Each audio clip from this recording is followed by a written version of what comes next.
Hi, this is Naroki5. I am going to be doing this until I die or I find something better to do. So please help me achieve this personal and, I think, noble objective by contributing to my Patreon or Subscribe Star. Link is down below. Every little bit helps. Thank you very much. Hello, everybody. Welcome to Red Pill Nation Hangout number 325. This might actually be a topic for next week, but I only discovered this today. Thank you very much, Alex Stein, for engaging in your activities in Plano, Texas. For those of you who haven't seen this, I am looking at this. School teacher freaks out at City Hall. Alex Stein is wearing glasses. He's dyed his hair purple. He's got a ball egg in his mouth, and he's waving a Ukrainian flag while he's using AI voice to text at a city council meeting in Plano, Texas. That's really about all I'm going to describe to you. I think the rest should probably be done in his own words. So here we go.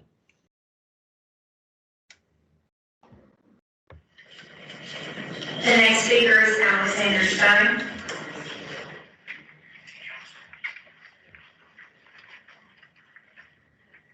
Hello, Plano City Council. Remember me? My name is Alexander Stein, and I am an elementary school teacher. I want to apologize that I have to use artificial intelligence to communicate this evening, but my throat is very sore from some nasty gonorrhea in my throat that I got from a glory hole during my trip to El Paso to help all the sex traffickers at the border. Something you may not know about me is not only do I have one of the biggest packages in Dallas County, but I am also a teacher, and I'm coming here today, not to speak about my anaconda, but to warn you guys about the upcoming school year. Ever since Elon Musk took over Twitter, he has amplified the voices of white supremacists like Tim Pool as well as other racist right-wingers. If you don't believe me, the only proof you need is the account, Lips of Tictok, which constantly tries to expose hard-working teachers that are just trying their hardest to teach their students about masturbation and sex at the elementary school level, and as a fellow teacher at an elementary school. They cut the camera feed at that point. It's totally inappropriate.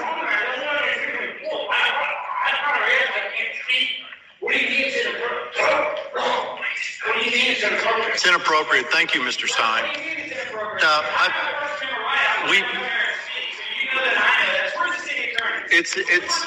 It's inappropriate.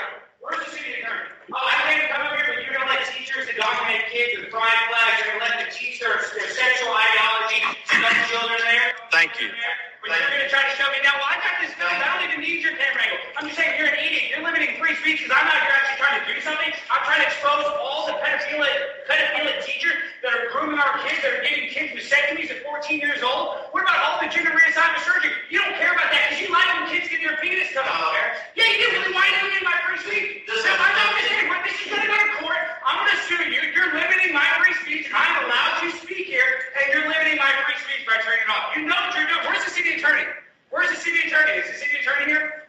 Are you going to have me removed from the building? You're talking about... I'm just saying, are you having me... When I file my lawsuit, Mayor, I want to know, am I being physically removed from this building by this cop? Am I being physically removed? Am I being physically removed? Yes. I'm being physically removed. Okay, so you agree.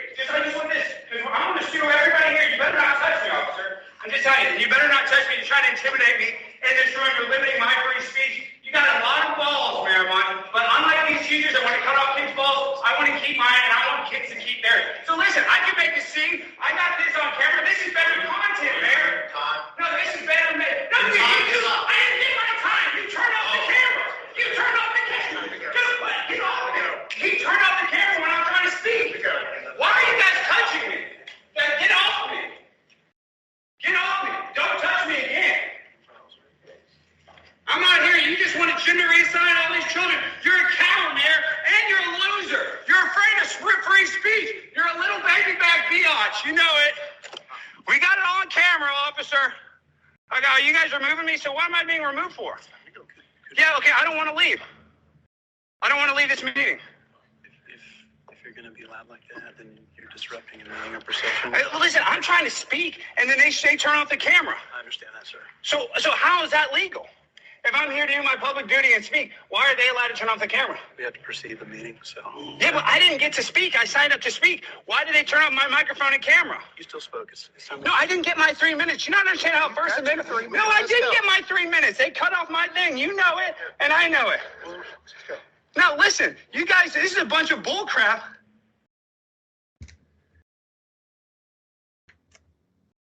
All I'm going to say about that is, and we might be, like I said, I had to throw that in. It was this week. We might be doing that for next week as a topic. God damn, it's funnier every time I look at it. I completely agree. It is. It's funnier even to listen to it. It's and this is Texas. Like, they are having to fight this stuff in Texas, which I won't say is a deep red state, but it is a red state, right? Yeah. Which means that this globalist transgender stuff has made it down to they're literally trying to sneak this stuff in at the municipal level. Now, I mean, somebody wants to be trans, yeah, okay. That comes with a trade-off, all right? You gave up, unless an adoption has been approved, you've effectively given up the right to have children, unless you get a woman who's transitioned into a man. And I have actually seen this happen, which just absolutely leaves me gobsmacked. And a man who's transitioned into a woman, and that couple, and I swear to God, I have actually seen photos of this. I remember that couple where they got where the couple. We actually covered one of these, and it's like, and I'm like, what?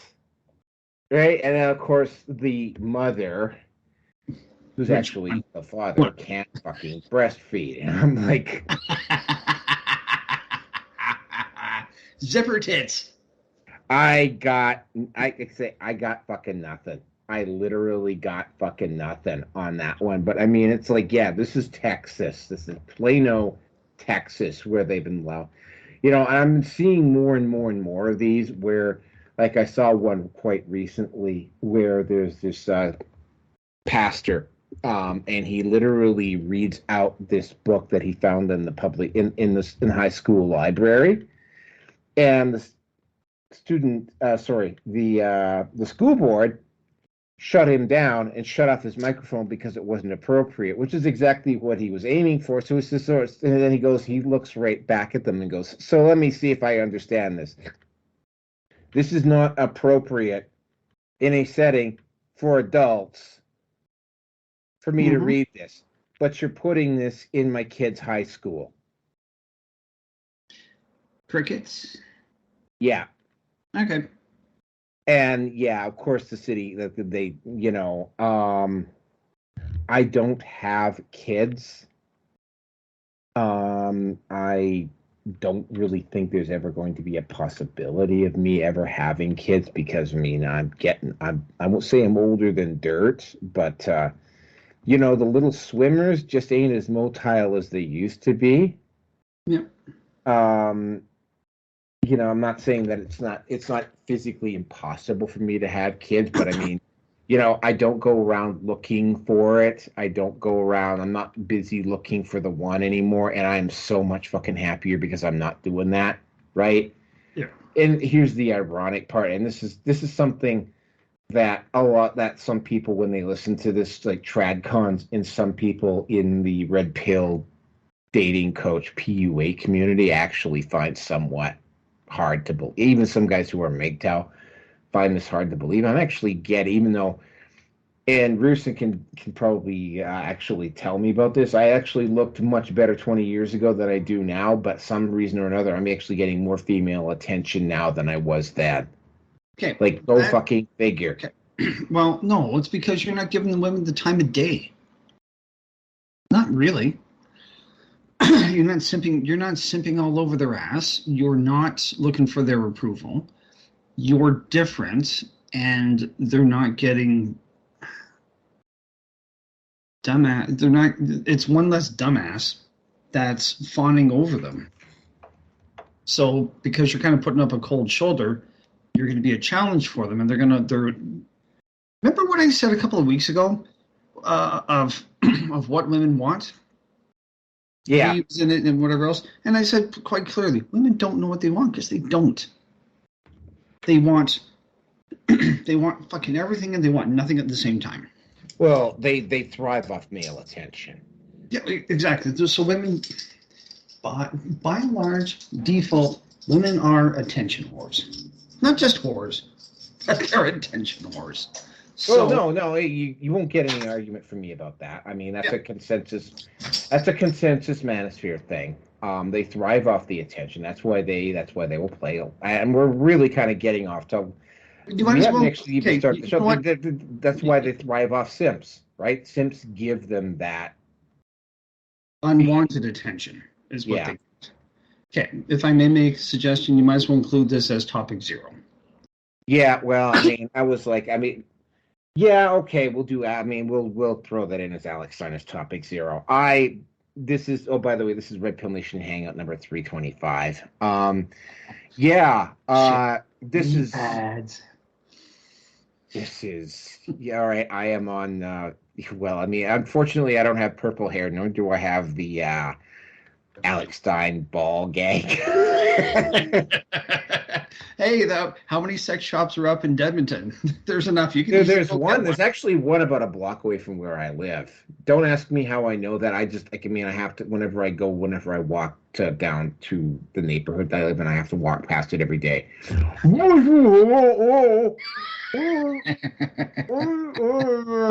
Patreon as Naroki 5.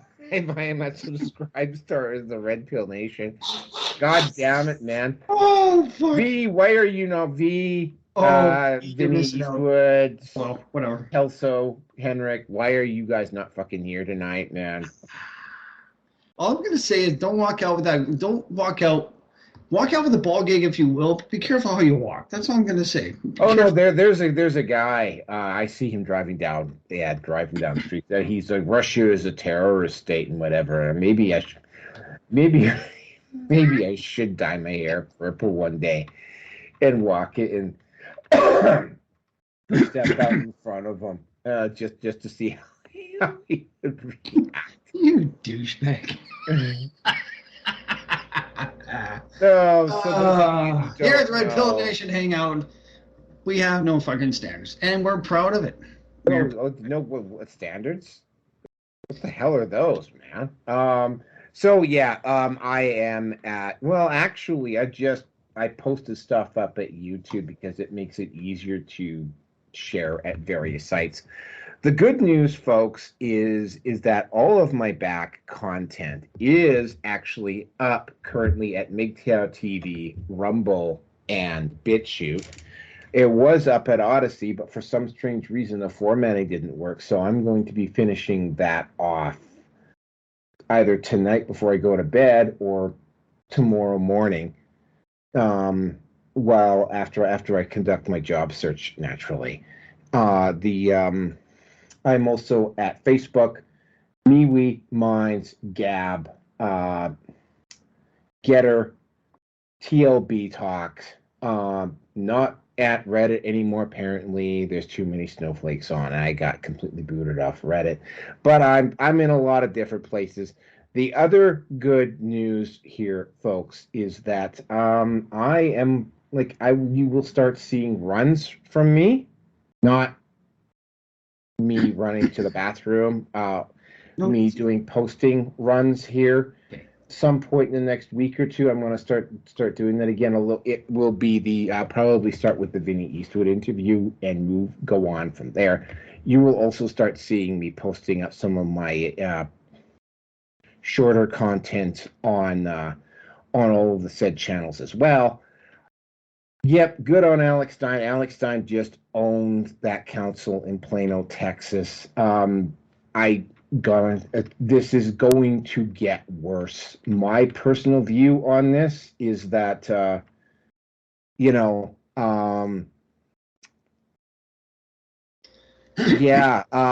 think this is, like you say, you gave up. When you chose to go trans, you gave up the right to have children, right? And they have disguised that in as, oh, well, children that were gay as children have a much higher rate of suicide, and they need to be supported, and they need to be loved, and da da da.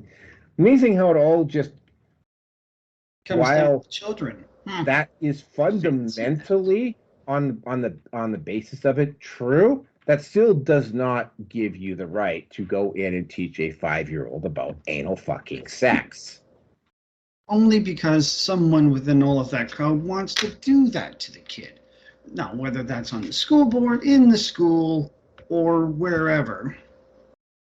Well, I mean, I shudder at the thought of what the actual number of closet pedophiles really is. Well, I mean, here's the thing. I mean, I was on Twitter earlier today, and somebody was like, this is, by the way, you probably remember this guy if you were reading the Calgary Sun and the Edmonton Sun back in the 90s, Michael Corrin.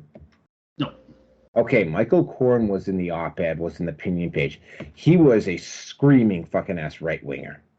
Morally conservative right-winger.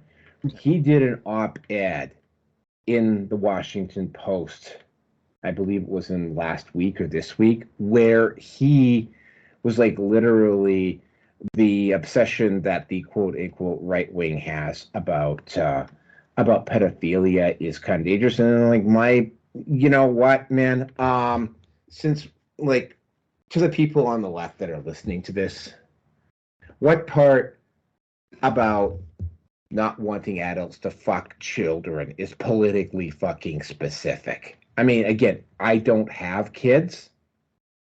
What I have seen, though, multiple fucking times, is adults and the trauma that I've had to experience. Like, there was one in particular years and years and years ago where this one woman in the middle of a 12-step meeting, like, just literally just had an absolute fucking emotional meltdown in the middle of the meeting. Oh. Talking about her experiences. Ooh. Getting very graphic about it. Now, you don't see that at 12-step meetings very often, but I've met individuals in the program that have had to deal with that kind of, and I will just simply call it what it is, trauma. I'm not going to get into specific. This type of abuse is worse than that type of abuse. I'm just going to sum it all. Under trauma, right? And the emotional damage that it has done to them, and to knowingly look the other way because you don't like the fact that a certain faction that you don't agree with politically is wanting to talk about it, to me, is just absolutely. Keep in mind, all right, I am still left of center. Right? Like, Rusin has seen my political compass, man. Like, I'm almost social fucking Democrat. Politically speaking, right? This is, like, not wanting adults to fuck children is not and should never be a political issue. Left-wing, right-wing, centrist, libertarian, authoritarian, it doesn't goddamn matter, right? Keep your fucking hands off other people's fucking children. And what really gets me is the ones that try to sneak this stuff past the parents. Those are the ones that really piss me off. And I'm seeing this happen more and more frequently. I'm like, we get to the end of the year, I'm just gonna say it, but I will say it now. Pride next year is going to be an absolute bombshell because of what's been going on right now, right? But anyway, I mean, Alex Stein draws attention to it, and he's going to be getting more and more and more attention because, like, the press, again, right, the mainstream media simply cannot cover this up, right? They won't be able to run cover for this for much longer. Well, I mean, it's like, I mean, just like I posted up on his Twitter, hey, Michael Corrin, what about fucking children is politically specific? And he, by the way, and this probably hits a little bit closer to you, this guy's a fucking reverend, a religious figure, a boot. Well, after having been raised Catholic and seen the damage that's been done by the Vatican, which apparently is one of the biggest pedophile trafficking rings out there. And I cannot wait for that institution to be brought down, as well as the others that go along with it. I've already had to have some degree of shame of dealing with that because this is what I grew up with. And that was it at the time. But now, the gloves are off. I mean, again, I worked with a guy that was, when I was working at Shaw, he got processed for, I think it might have been kiddie porn. It was something related to that anyway. And didn't really care for him one way or the other. And never heard from him since. I don't even remember the guy's name. Well, me personally, indirectly, when I was growing up as a kid, twice that I know of where somebody came in that was a pedophile, came into my orbit. Both times the person got caught before they could really do any damage. Mm-hmm. Right? Mm-hmm. First time happened when I was 7. There was a guy who used to go to various elementary schools, and he would sit in the principal's office and he would play music, and it was a fun half hour or so, right? And we all used to look forward to hearing from him because he would come in the same day every week. And then the following year, I got moved to a different. Of course, we changed classrooms, so I went from grade 2 to grade 3. The teacher I'm trying to remember what the hell her name was. I think it was Miss Perkins. But she absolutely despised the guy. And I couldn't figure out why until the following year when he got arrested for... Well, he doesn't call it kitty. Well, he got arrested for sexually assaulting elementary school students. I didn't know about that at the time, but apparently there had been a couple of teachers that he just gave this really fucking creepy vibe to, and one of them was my grade 3 teacher, and there were just enough complaints and just enough people were looking that he got caught.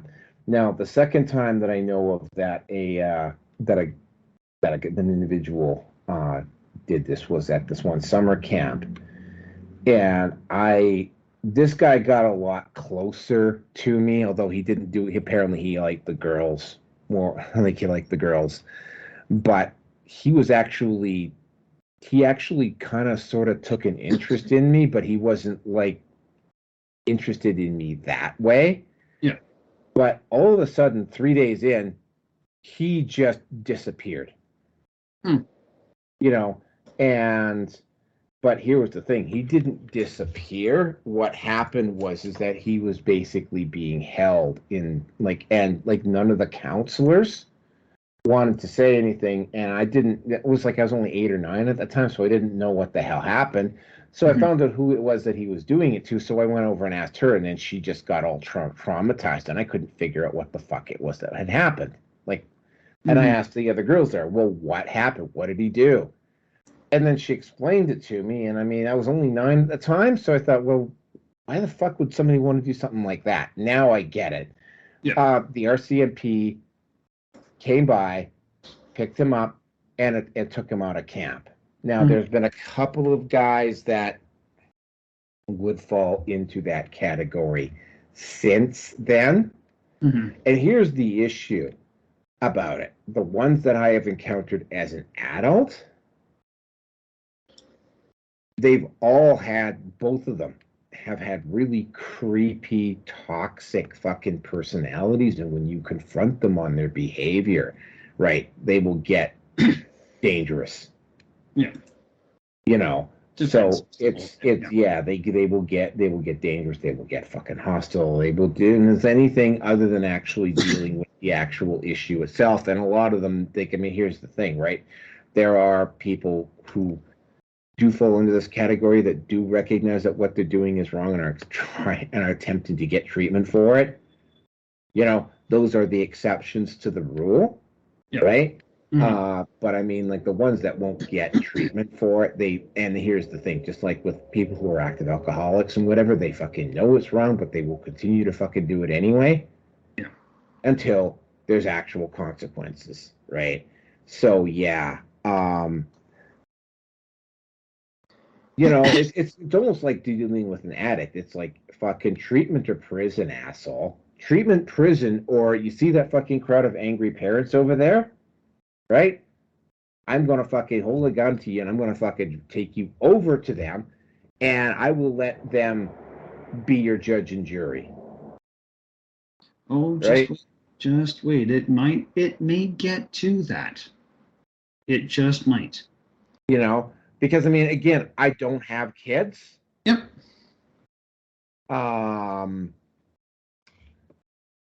I don't have kids, but again, and I haven't been around a parent who's had their kid sexually assaulted, but I have encountered adults that have had to deal with it. You know, the trauma is real, right? The trauma is definitely real. And, you know, and to think that there's a lot of people who are happily and quite willingly allowing this shit to happen. Well, I mean, Mark Ruffalo, around that one of the guys that Kyle Rittenhouse had to kill in self-defense. I mean, he gave that motherfucker a pet name. He gave Joseph Rosenbaum a fucking pet name. You know, and here's the thing: he has not removed that post. Like, he saw all of the fucking comments underneath about that post, and he did not remove it. Okay, again, Chrissy Teigen talking about 4-year-old cheese pizza. And she has naughty thoughts that could get into a lot of trouble dealing with like 12 and 14-year-old girls. Yeah. Yeah, so the people that have been revered, and believe me, not knowing what Chrissy Teigen is like, I would like to have banged the crap out of that woman. Now? Oh no, Chrissy Teigen was. I guess she's more your thing, right? I mean, Yeah, I did not find her particularly attractive. Well, very nice on the eyes, but again, just like that Chinese twat that fucking affected my vision. I'm becoming a lot more cautious, a lot more apprehensive, even thinking approaching women. And if it's a beautiful woman, it'll be kind of like, no, don't go with it. Like, I'm at the point kind of like, well, because it's not worth the trouble. Take precautions, right? Yep. I mean, for instance, right? And we were talking about her on the last show with V. Listen, maybe I'll just send V another invite here because he's obviously not getting the. He's maybe not even on tonight, so maybe he's not available. I'll send him the invite here. I was talking about Lana Rhodes. Lana Rhodes is, and by the way, I will spell this out for you because a lot of people don't actually know this, and I just remember this because so many fucking women are calling themselves 10s, right? Including Gorlock the Destroyer. She called herself a 10. Here's the thing, right? She's batty. She'll probably take it up the ass. I mean, just saying. 30 plus, even 30, 35 years ago, what they had done is that they had amalgamated the faces of, and they've done this a couple of times over the years, right? They've amalgamated the face of and bodies of women that were considered 10s together. And there's an actual, and I a lot of people don't even know this in the manosphere, that there's an actual established standard, scientifically standard, technologically proven standard of what a woman who is a 10, according to the current culture, looks like. To the current culture or back then? Well, we're talking even recently, right? Like, I mean, if they've done this recently too. Okay. And very few women will actually measure up to that standard. The only one that I can think of right off the top of my head who would kind of sort of make that standard right now. Yep. And I can't fucking believe, because she's a reporter on TYT. No, actually, no. She's got a good face. Her body's a little bit. She's aggressively mid in the body. Trying to think of somebody who's current. I was trying to think about this. Yes, Instagram model. Okay. Michaela Damache. She used to play She was a goalie in a women's league in Ontario. Oh God damn it! I'm gonna have to find a photo. She would qualify as a 10. There's another woman. She used to be she was an adult model. She didn't do any porn, but she was an adult model by the name of Veronica Zemanova. She would qualify as a 10. Halle Berry at her peak would qualify as a 10. Salma Hayek at her peak would be a 10. That was the one I was trying to think of. Oh, Salma Hayek. Okay, well, yeah, okay, I agree with you. Yeah, she was very easy on the eyes. Very easy. 10s are phenomenally rare. I mean, even that one you saw me with back in 2017. Yeah, she was a solid 9, but she was not a 10. Right. And there was one with at the Japanese restaurant. Yeah. I put her more of an 8. But I thought personal preference. You know me. Yeah, I got a weird thing for Latin women. So go fucking figure. I live in Edmonton, and half the fucking women I have ended up getting involved with have ended up being fucking Latino. Okay, go fucking figure, right? I got a bit of a soft, just like you with Oriental women, right? I was just gonna say. Okay, yeah, no, this is now definitely a solid topic for all of this. We're really getting off track, my friend. Yeah, well, I haven't even read off the topics here yet. Nope. I think we're gonna finish this topic off. Cool on Alex Stein. This is going to be a topic that, as we get closer and closer and closer to the election, I mean, not that Biden's going on, but I mean, both Biden and Trudeau. I'm going to go on the record. Both Biden and Trudeau are gone within 12 to 18 months. I think Trudeau will be. I'll give him about 6 months. Jagmeet Singh is going. I mean, even considering how left of center the NDP has gotten, even people's constituents within the NDP have got to be getting sick and fucking tired of him. Blithely, and keep in mind they're both Soros young leaders, which is one of the reasons why Singh has been so blithely. But I mean, Singh has just looked the other way on scandal after scandal after scandal after scandal, and I mean, he has passed up. I mean, he could have last year during the truckers' convoy, when Trudeau actually had that vote in the House of Commons, and he tried to make it a non-confidence motion, even though the NDP wasn't prepared for an election, Singh could have actually voted no and forced Trudeau to call an election, and he did not do so. Shock. Like Singh is the guy, for those of you who don't know the current Canadian, Singh is the guy with his finger on the trigger. Now Singh is going to have start even inside the NDP. Singh is going to is got to be facing some serious blowback for ignoring scandal after scandal after scandal, and not pulling the trigger. He's gonna be facing a challenge to his leadership sooner rather than later too.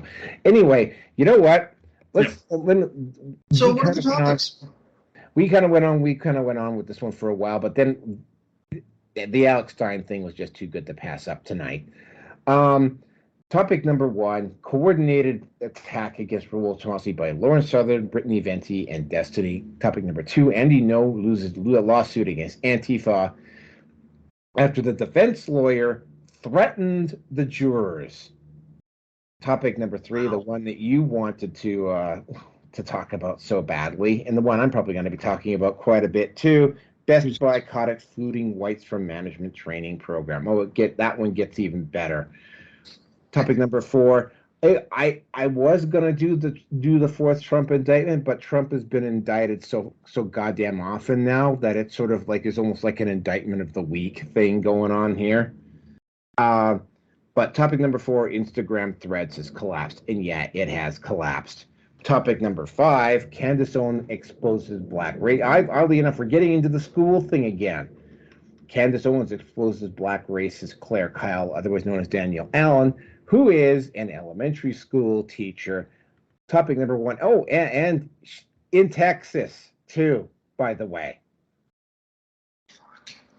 All right. Topic number 6: San Francisco woman hanayla on TikTok plays victim for something that she voted for and supported. That one's just fucking lovely. I am gonna wait for that one. So yeah, all right. All right, and topic number 7: Tennessee, and this is some good news to bring it up. Yes. Bring up the rear. Tennessee has just made paternity fraud a crime. Hey, Jaffe, why are you just listening? Why are you not joining? Sorry, I couldn't have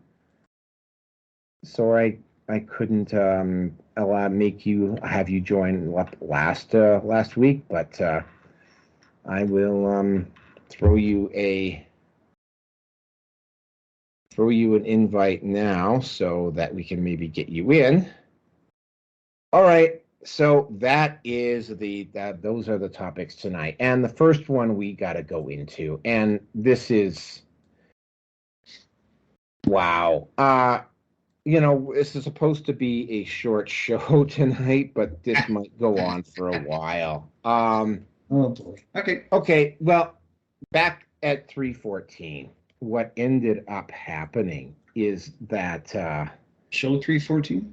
Yeah, it's show 314, the one I did by myself. Oh, okay.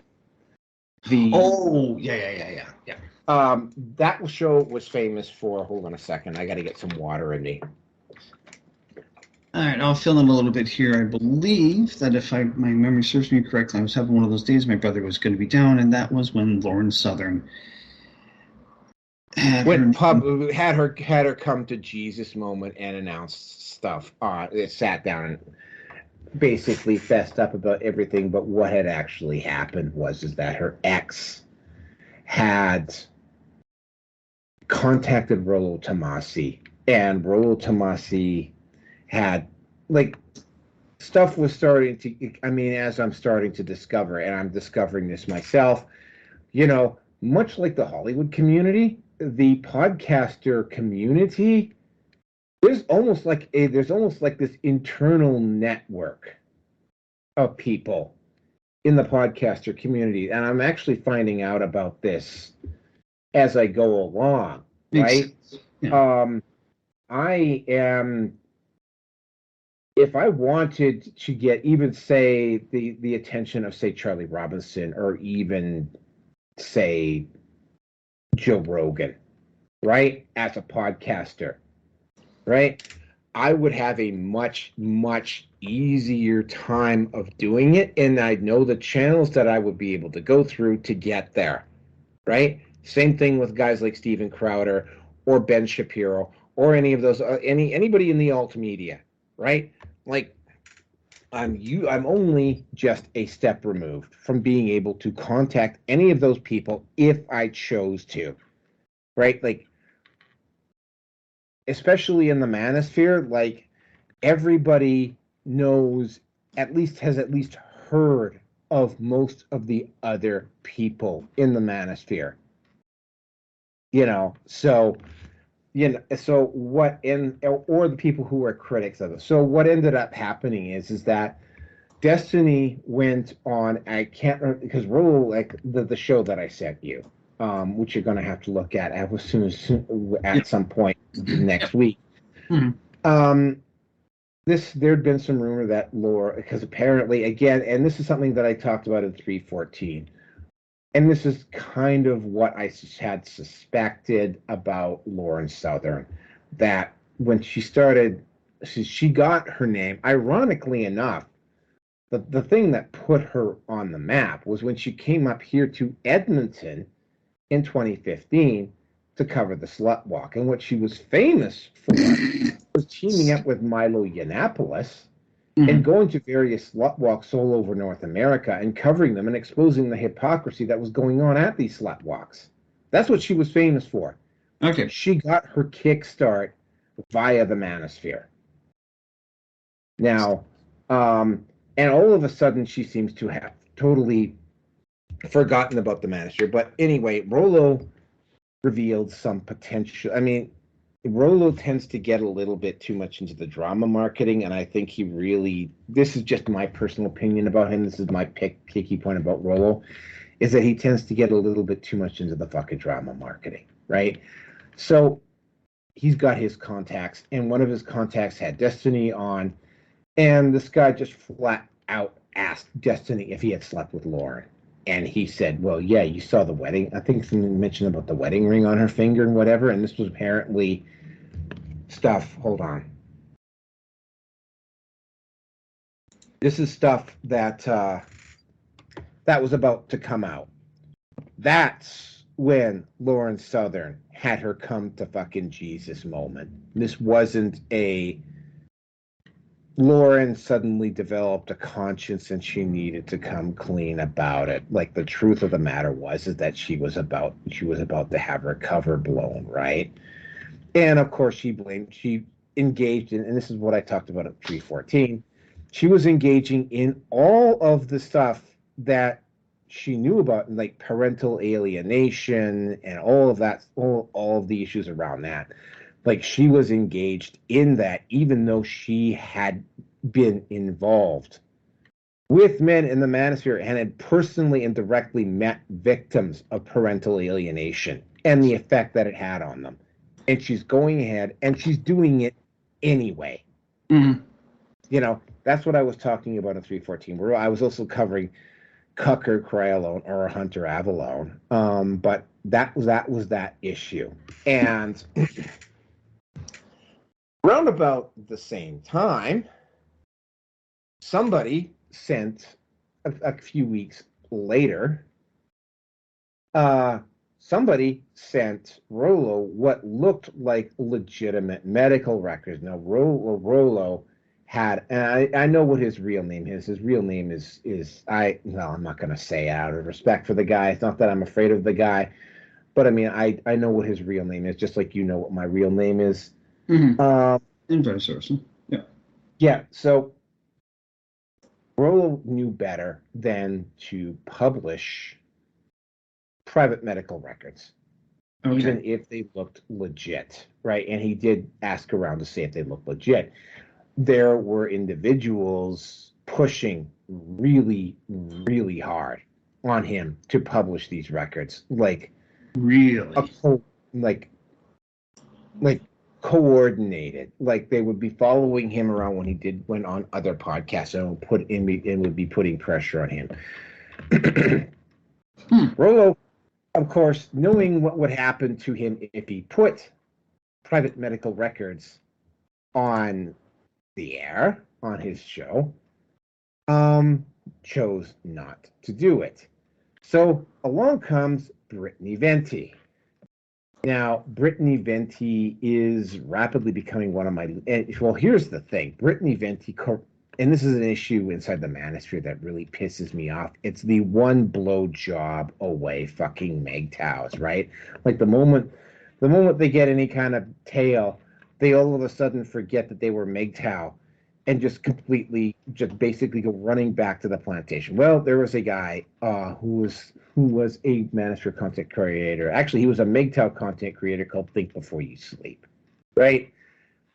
He got he's relatively financially well off, which makes him, and he's obviously not particularly experienced with women, because the moment Britany Venti exposed, and by the way, Britany Venti does have a very nice set of tatas. She got great testicles? She's got fantastic chesticles.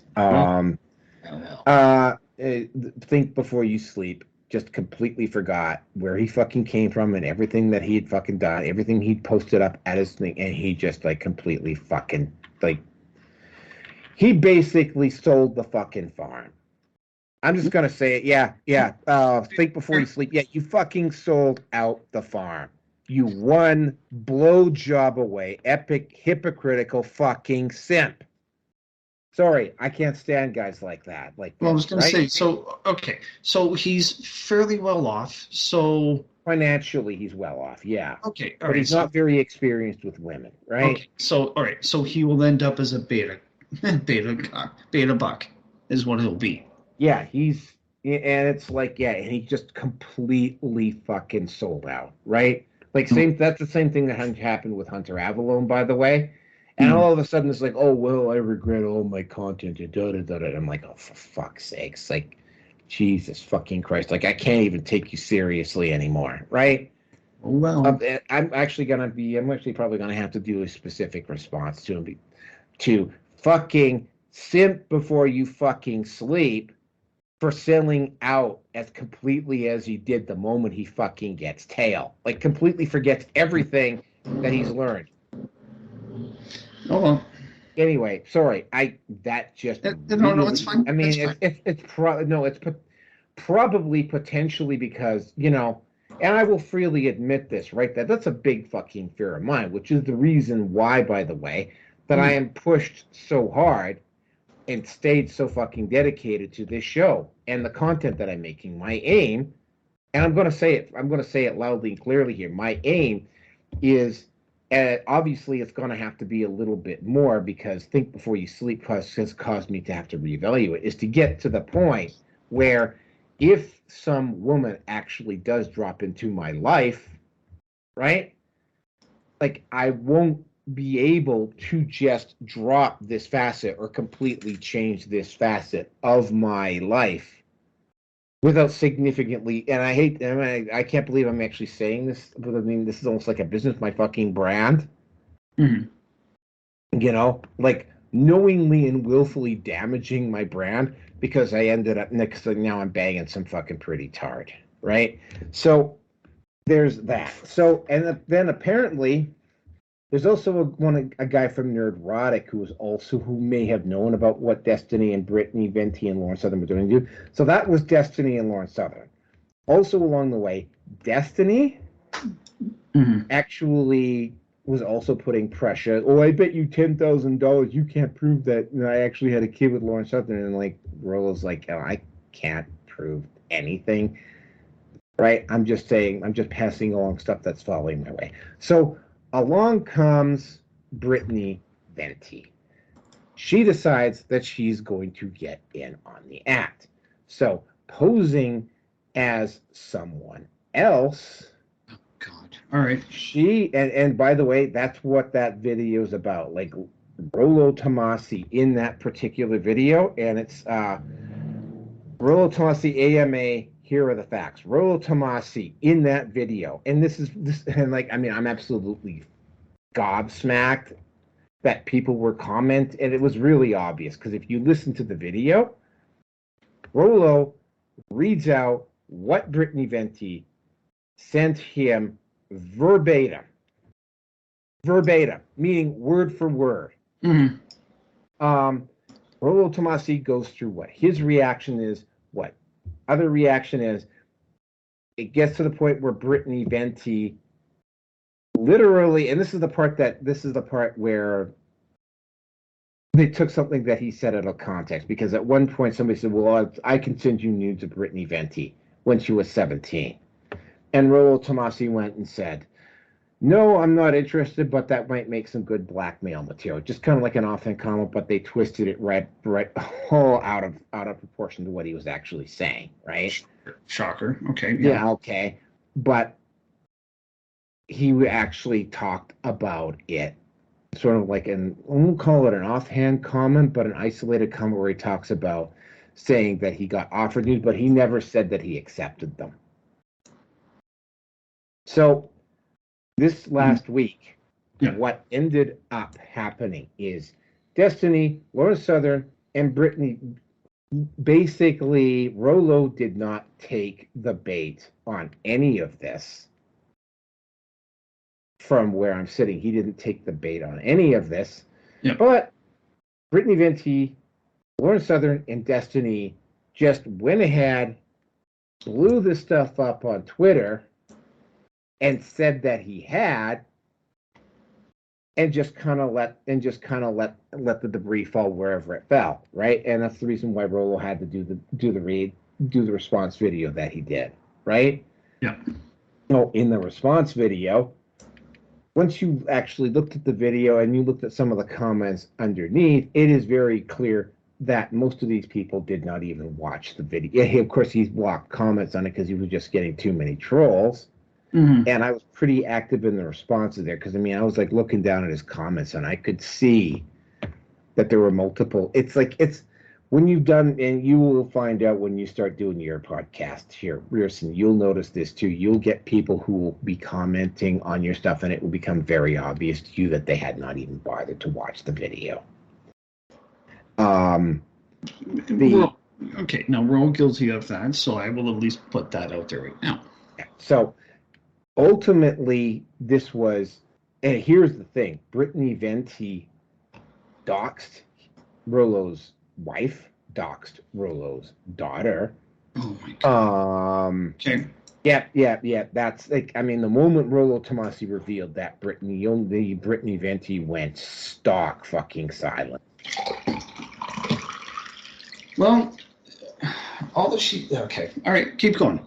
All right, so she went stock. They both, like Britany, Southern, Destiny, and Venti, after Rollo did that video, they both went stock silent. The doxing part done by Britany Venti, and Rollo just says it in that particular video that I sent you, his response. This was even it rivals the attempt that they're going through with Tate right now to put him in jail. This was a specific attempt to get, at the very least, get Rollo removed. You know, doxing, potentially even of him.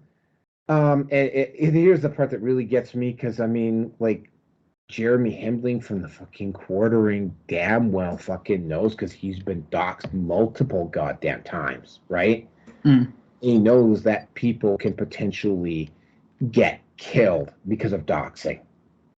So by Britany Venti doxing his wife and his daughter, and potentially even him, because I don't know, I can't specifically recall whether or not she actually doxed Rollo himself, could have potentially gotten Rollo, his wife, or his daughter killed. That is de facto attempted murder. Offering Rollo, even if you don't have them, even offering nudes of an underage girl to a person, even if that other person doesn't accept it, that is also a crime committed by Britany Venti. So, yeah, There's a lot of people in the manospheres, particularly in the MGTOW section of the manosphere, that don't really have a very good, Rollo's got a bit of an ego on him. If you're That's gonna, fine. That's fine. These things happen. He's brilliant, and he strikes me as coming across as being, at the end of the day, he's rather cunning about a lot of things, I'm sure. So he's not stupid. He played it cautiously, and I mean, is he one of the first people to start speaking up about the manosphere and MGTOW and the whole bit? Yeah, well, he's known as the Godfather of the Manosphere. He's one of the first. He's been doing this since the mid 2000s. Like, he's been around for a while. Okay. So, in conclusion, though, de facto, and by the way, Jeremy Hambling actually posted up on Twitter how he was outraged about Rollo did this, and I'm almost tempted to respond to him. And Jeremy, if I ever encounter you in person, I'm going to remind you of this, right? Britany Venti doxed Rollo Tomassi's wife and daughter, at the very minimum, put their lives potentially in direct fucking danger. Now, you yourself have been doxed. You yourself even have spoken out a number of times about how this can de facto be considered attempted murder.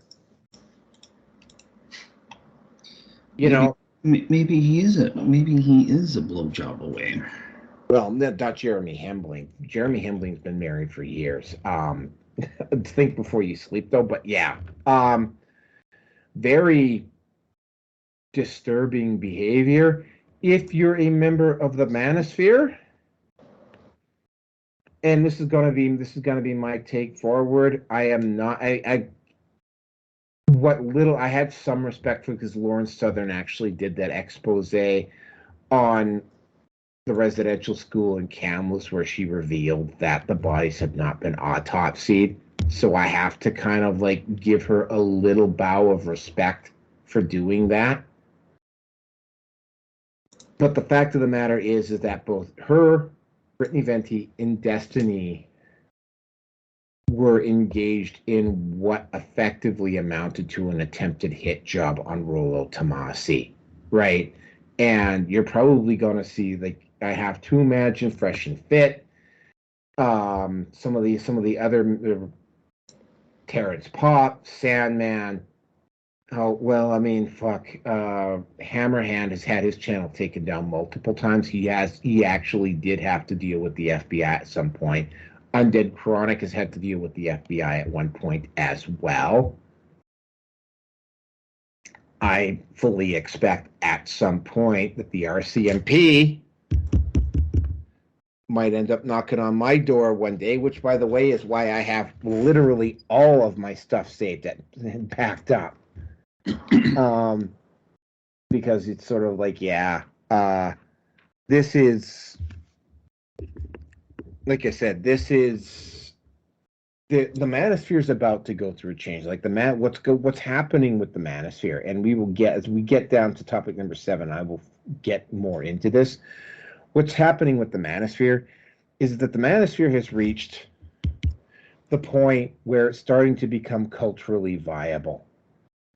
And as in particular, MGTOW, which is the biggest faction in the manosphere, is still, despite attempts to bury it, and it's not as, if you go in the mainstream, it's not as prominent in the mainstream anymore, but that does not mean it's gone away. In fact, it's actually gotten even bigger. But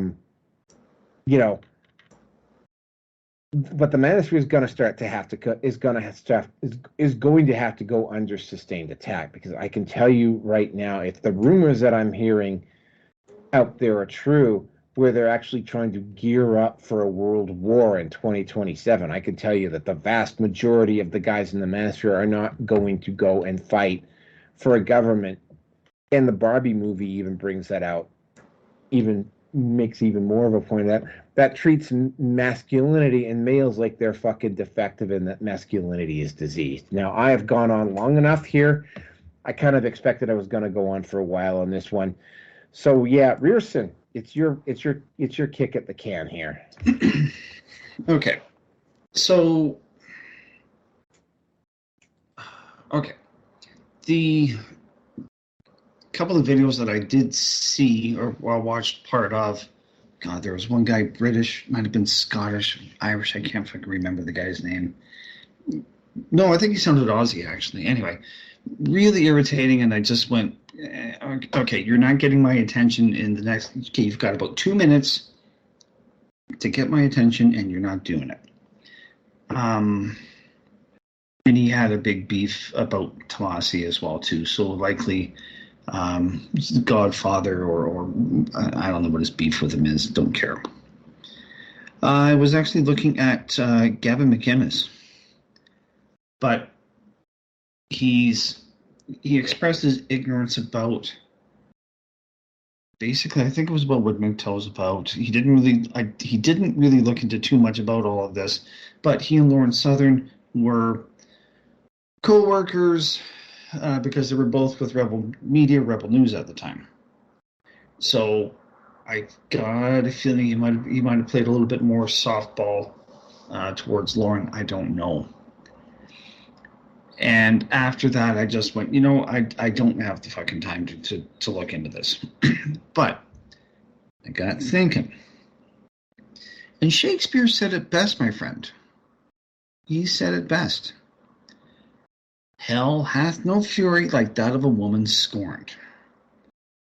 And I think in particular because Lauren Southern ended up having to shift gears on the fly because she got called out by Tomassi. This is nothing but absolute fucking revenge on her part to Rollo.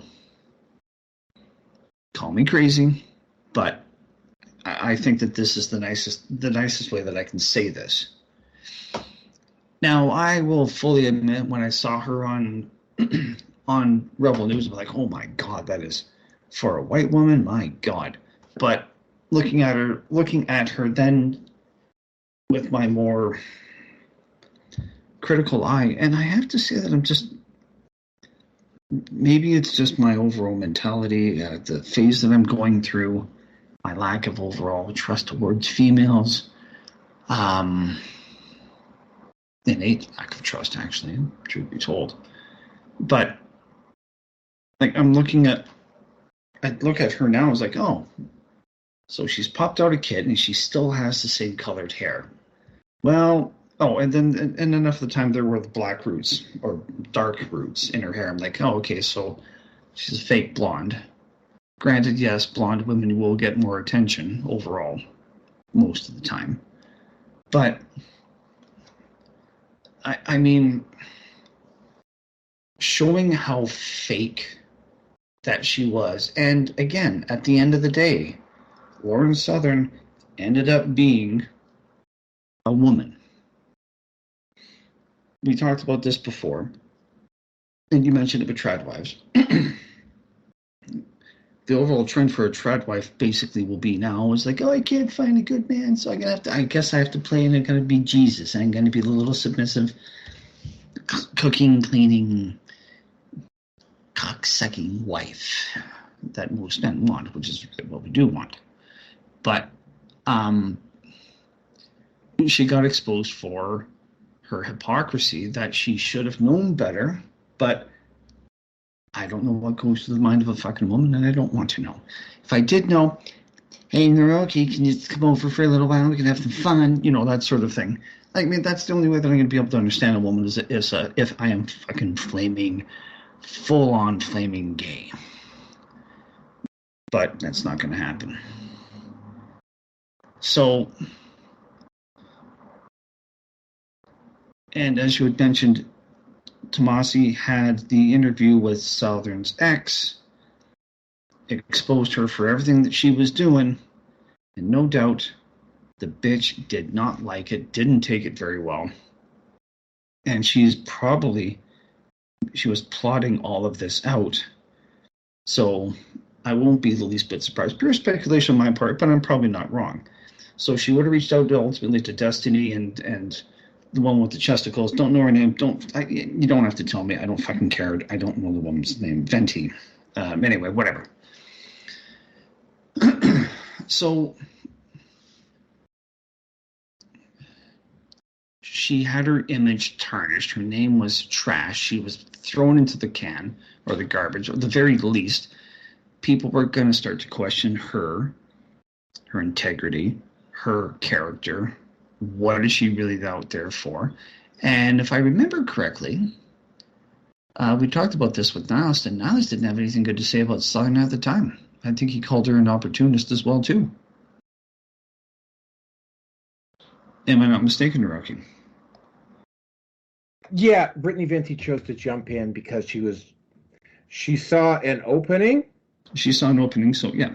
No, but I'm talking about Southern herself. Oh, well, I mean, based upon how Lauren Southern has just, I don't want to quote because it's not a particularly good movie. The Dark Tower, with the character played by Idris Elba. He's got a line in that movie that he uses quite a bit. You forgot the face of your father, right? Lauren Southern has forgotten the face of her father. Pardon the language, right? But that's literally what she does. She wants to be famous at literally all costs.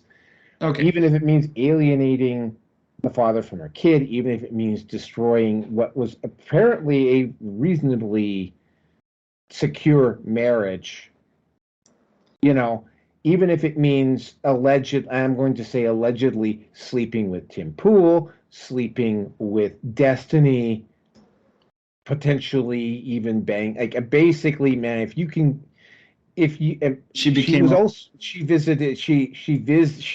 same thing with Jordan Peterson's daughter, Michaela Peterson, too. She also visited Andrew Tate. Now, Andrew Tate has got enough taste to not mention all the women that he slept with.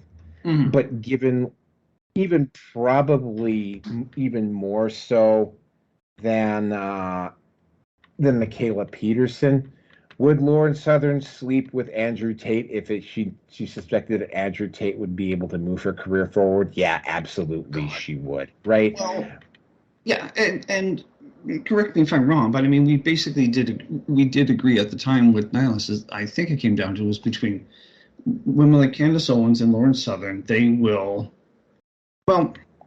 can get away with it. Candace Owens is a bit of a media whore as well, but I mean, the rumors of her sleeping to get ahead with people is not something that's dogged Candace Owens. Well, I'm not even implying that, but for me, Candace Owens is being opportunistic, everybody's opportunistic in some degree or another.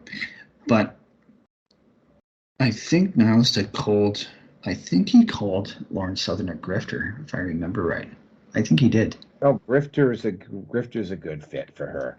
And I mean, again, right, MGTOWs tend to be very critical. Critical would be a word, depending upon where they happen to be in the red pill rage. I mean, if they're especially if they're right deep in the anger phase of the red pill rage, or they've decided to stay deep red, or hell, even if they've decided that they don't want to complete the red pill rage and they go fucking black pill. There's a lot of guys that are MGTOW that have not completed the red pill rage process that, any female that ventures into MGTOW or manosphere space, whether they deserve it or not, are going to be viciously attacked. It doesn't matter whether they're helping men. Lauren, Girl Writes What, who's done some really good work on the manosphere on men's rights, she's been viciously attacked by MGTOW. Helen Smith, the woman who literally wrote one of the cornerstone books, but actually both of the cornerstone books of MGTOW, The Predatory Female and Men on Strike, both of those books were written by women. And in fact, I would almost submit that those books could not have been written by anything but women, because they wouldn't have been taken seriously academically if they weren't. There's Kezia Noble, who's a female PUA, gets viciously assaulted by MGTOW all the time. Now, again, this is a business for Kezia Noble. And Okay. yes, Kezia Noble is very easy on the eyes, right? But Sure. yeah, Kezia Noble has also been viciously attacked by MGTOW, right? If you're a female in the manosphere, oh yeah, just Pearly Things as well. Also, it's gotten some vicious. Okay. Yeah, no. So- If you're a female and you're in the manosphere, MGTOWs will, and they will get really vicious about it. But back to you. Yeah. I mean, and all of that at the end of the day, I mean, all things being equal, where men have gotten roasted, they've been tortured and spat on, pissed on, dunked in oil, lit on fire, tarred and feathered and quartered and all that fucking shit. I don't blame them at all for being overtly hostile to females, because the women that might be there to try to make amends, or to at least say like, hey, yeah, look, there's a problem. Sorry, girls, but that would be like for me to try to say, it's like, well, your period pain isn't really all that bad. No fucking experience, haven't been there, haven't gone through it, and you're not the victim. You're not the person in that situation, so you have no clue about what's going on. Totally get it. So that's fine. Well, I mean, then again, too, there's the saying that a lie is when the truth gets out of bed, the lie is halfway around the world. So the initial smearing of Tomassi is to be expected. He just put out that video, about 3 or 4 days ago, something like that. So, and as you said, he made the claim where he basically put out there that, look, these my wife and my daughter have been doxxed. All of a sudden, it's crickets from Lawrence Southern and company. The cunts know that they've stepped out of line. And I'm sure if he wanted, he could pursue legal action against them. Oh, it's been discussed with him. He said, yeah, and he's like, no, I don't want to do it. And again, he's being accused, well, it's because he's got something to hide. And it's like, no, I mean... No, it's at this point in time right now, to at least have them fully back off will be enough of a victory. But if it's done again, I don't see it being a problem. Well, I mean, Britany, Venti, Lawrence Southern, and Destiny are not going to be doing any more, man. I mean, with any of the established, like any of the, like even in MGTOW, right? Oh, in particular in MGTOW, like none of these three people is ever going to be allowed access to the manosphere, especially Lawrence Southern in the way that they've had, they've had before. Like they're toast. Britany Venti is, well, I mean, I feel sorry for Think Before You Sleep, because I know what's going to happen. She's got the ability to sleep around, and she will sleep around, because Think Before You Sleep. What the? Sorry, Destiny's male? Destiny is male. Oh my! And he's got fucking blue hair. Jesus. Currently, yeah. Oh God. Again, Destiny was a guy, because Destiny took down guys. So Destiny took down some far left ideologues like Sam Cedar and whatnot. And I was like, okay, I was willing to cut him some slack, but to do this. But Britany, here's the thing, there's the relationship between Think Before You Sleep and Britany Venti. That's going to end, and when it ends, Think Before You Sleep is going to be made out to be the bad guy. And here's the thing, because he fucking Simp Before You Sleep sold the fuck out, nobody in the fucking manosphere is going to feel even remotely, especially since he's a fucking MGTOW, and he should have fucking known better. Nobody in the fucking MGTOW manosphere is going to even give him an ounce of, hear me out, dude. When your relationship ends with Britany Venti, there isn't going to be a single fucking guy in the MGTOW manosphere that's going to give you even an ounce of fucking sympathy. Well, myself included.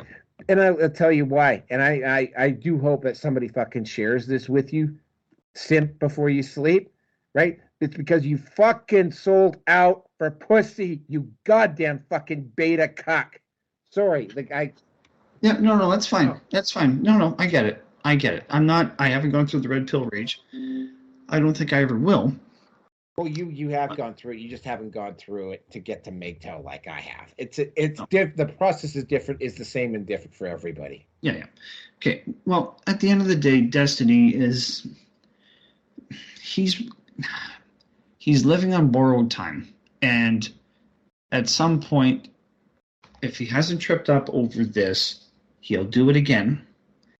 And if things with Destiny fall apart, and he's going to be like, oh my god, blah, blah. The wolves and the lions are waiting for him to fall. Do not worry about that. Oh no, karma's going to catch up to them. Yeah, fuck. I can't wait for the wall to hit Lauren Southern and Britany Venti too. By the way. Oh no, don't worry. Well, she's starting to show those. She's starting to show that Pentagon set of lines on her face now. So it's starting. Well, it's there. It's there. It's beginning. But I'm sorry. I've got a fucking problem with females that dye their hair wrong. For a guy to do it, like, what the fuck is going through your goddamn fucking head? I mean, okay. You know this in regards to me. I've had plenty of time to dye my hair, and I have never done it. I don't have time. I haven't done it either. Yeah, I haven't done it. I don't have time for it. I have no desire for the constant fucking maintenance that has to be done to do it. And I've had people say to me, "I love your hair." Why? Because of the color. What? Yep. I mean, I've seen some. I saw one woman she had kind of the silvery, smoky colored hair. I'm like, that actually looks good. And I'm glad I don't have to do that kind of shit. So, oh well, whatever. Destiny crossed the line. And no doubt it was probably because he got the blowjob with Venti. Oh well, whatever. He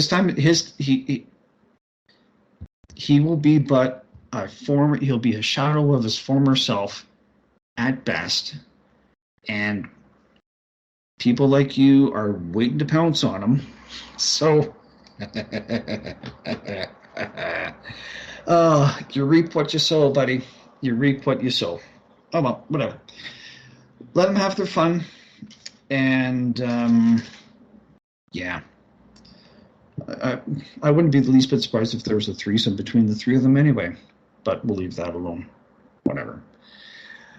I got nothing more to say on this one, man. I'm gonna let you have your fun, and just like a hunter, sometimes you just have to sit and wait for the perfect time to pounce, because he will trip himself up. And that's all. Oh. All right. Well, all right. First of all, Britany Venti's 26. So you could make it based upon youth and fertility and Lauren Southern is 28. They're at their physical, and like, I mean, this is just my personal opinion. Mm-hmm. They still kind of look babyish when they're between 18 and 24. I think this is just me personally. I think they look best when they're in their mid to late 20s and early 30s, when they've lost a lot of their baby fat. That's just me personally. And also, I don't have to make a bunch of guesses as to their age after they've lost their baby fat. It's like, they're legal. Because sometimes, you don't know unless you actually see their birth certificate, which sometimes can add talks. There's been guys where they've been shown fake birth certificates or fake IDs, right? And have ended up, even though the girl showed them a fake ID, the guy ended up facing legal consequences anyway. Yeah. Lauren Southern is 28. Britany Venti is 26. Yeah, Lauren, you can tell that Lauren Southern has matured a little bit. The wall is going to come for both of them at some point. It's probably gonna take a while. It's possible, keep in mind, it's possible for these women that they might be one of those women like, say, Lisa Ann or Jennifer Aniston that somehow managed to hold on to their looks into their 50s, right? That's extremely rare for a woman. But yeah, the ultimate issue here though is that even if you didn't like for instance, Undead Chronic had Rollo Tomassi come on his show, and by the way, Undead Chronic is not a fan of Rollo Tomassi in any form. I've seen Undead Chronic actually like seriously fucking roast Rollo Tomassi over the years, and because of what had happened, like Undead Chronic actually invited Rollo onto his show. Like that's what this has done. In fact, what's actually happened here. So this is going to galvanize. Well, this is galvanizing the ranks. This is, in fact, what's happened here is that they may have thought that they have damaged the manosphere, but all they've done, and this is something that I've sent Rollo Tomassi, and I sent another couple of guys on the Red Pill Dating Coach this, and I've sent some guys in MGTOW this. It's like, you know what? This is the reason why there needs to be lines of communication between us, right? Like, the people on the outside are not going to make a distinction between MRA, MGTOW, and Red Pill and PUA. Like, they're just not going to fucking do it. To them, we're all the same. We all know inside the manosphere that we're not, but for the outside, it's all the same. And it's like, that's part of the reason why I'm thinking about going down to, and that's one of the reasons why I started reaching out to some of the other podcasts, and why I'm actually seriously considering getting my passport, getting a new passport, and flying down to an Acapulco for February, right? Gonna try recruiting some people. Anyway, you know what? We've gone on with this one for close to an hour, so I think we need to wrap this up. Unless you have some other point to say, I think we need to wrap this one up. No, I need to utilize facilities. I'll be back. All right, so that takes care of that. We could literally have a I will probably do some smaller videos on this. If you are in the manosphere, though, Lauren Southern, Britany, Venti, and Destiny, at least with me, are on the boycott list. I am not speaking or allowing them access to my space unless they provide some very significantly good reason why I should. That's just me. Now, let's move on to topic number 2. And this one involves Andy No. Now, Andy No has also made some really bad decisions around the manosphere, but this is not about that. Andy No is mostly noted with me for covering the activities of Antifa in Portland. He has received death threats, assaults. There's a lot of places in Portland where I think he was not even really able to show his face. There was one case, and I found this particularly amusing because we actually covered this on the Red Pill Nation, where this far leftist blogger actually claimed that he confronted Andy No in a bar in Texas, except, of course, that Andy No was, pardon me for a second, was nowhere near there. He was doing an actual podcast in an entirely different part of the country. And the guy was stupid enough to double down on it. And it's sort of like, let's start getting into white racism here and all you Asians look alike. But there's been multiple examples of far leftists actually doing that with Andy No. Now, Andy No has been assaulted a couple times. There was a member of Antifa in particular that assaulted him. This is the one where he got the bruise on his eye. Now, this got taken to court, and it got tossed out, but then there was a lawsuit, and the lawsuit also got tossed out. Now, what is Rearson? Let me know when, as soon as possible, when you get back, please, because I'm going to be covering this one. Oh, you're back. Okay, good. Yeah. All right. So, the defendant for the Antifa guys, the lawyer threatened the jury. Now, if you're in Portland and a lawyer for Antifa stands up and says, I'm going to remember all your faces and all your names, and you're in Portland and the defendant, that's effectively, that would be like back in the early 60s, a lawyer defending a member of the Klan standing up in a courtroom, looking over at the jury and say, you vote guilty. Well, we're going to remember your names. We're going to remember your fucking faces. That's exactly the same sort of thing.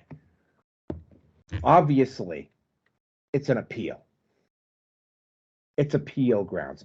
It's also, and we're seeing this because we saw this with Kyle Rittenhouse, and we also saw this with Derek Chauvin. And I think I'm trying to remember the other case where they've clearly attempted to either get at or attempt to intimidate the jury. But there have been clear attempts to intimidate, scare the jury into going. Well, I mean, what happened with Kyle Rittenhouse is that Antifa did actually show up at the trial. What ended up happening there was a larger group of counter-protesters also showed up, so they weren't able to pull the shenanigans at that trial like they were, say, in Minnesota with Derek Chauvin. That changed the look. But this is Portland. I mean, yes, there have been Proud Boys and there have been people, Antifa people, come in and have displays of defiance against Antifa. I'm going to point out, though, that one of those events, one of the guys who was involved in that protest ended up getting shot and killed by a guy who ran for about a week or so. Actually did an interview while he was hiding out in Washington before he got caught himself and killed. And they were trying to portray this guy as a hero. I can't remember the guy's name, but we did cover that on the Red Pill Nation. Again, right, Andy No has to... Would I trust him with Manosphere stuff at this point? No. No, I wouldn't. It is going to have to be up to Andy No to actually do, which is what, and I know he's capable of doing it because he does it with Antifa all the time. He would have to actually do the research for himself, right? But what I do, will I trust his opinion and his reporting on violent leftists, BLM, Antifa, and all of their criminal activities in the United States? Absolutely yes. Now, I have a damn suspicious feeling that it may not. I mean, if he had been doing this type of reporting 30 years ago on, say, the Klan, or 40 years ago on, say, the Klan, like this guy, like Andy No probably would have been up for a fucking Pulitzer. Seriously, I'm that fucking serious. I mean, he's not perfect, but I mean, and oh yeah, just as an afterthought too, he also happens to be homosexual. However, that is not really relevant to what we're talking about. He would have won a Pulitzer. I think at some point down the road, he may get some journalistic awards when all this whole thing's blown over, assuming that there's a society left at that point. But, you know, as I said, right, like in this particular case, the lawsuit is lost. It is appealable. People in Antifa and on the far left were busy gloating on Twitter because, as you're well aware, And I'm going to put up that the culture war isn't a sports event where, our side gets a point, their side gets a point, et cetera, et cetera. But some people actually look at it that way. If you want to count this as a victory, you know what?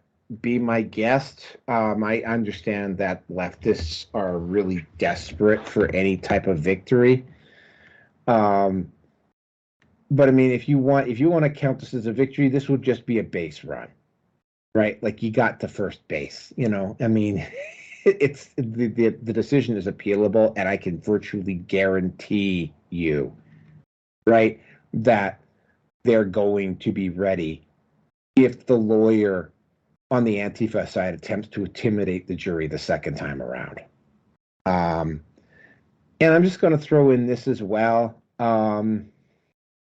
If you want to count this whole culture war as a sport, then just think, and I'm just going to put this into perspective, just think of the Barbie movie as the leftists being down by 15 fucking runs, and a baseball batter comes up and gets a solo fucking home run. So now they're down 15-1.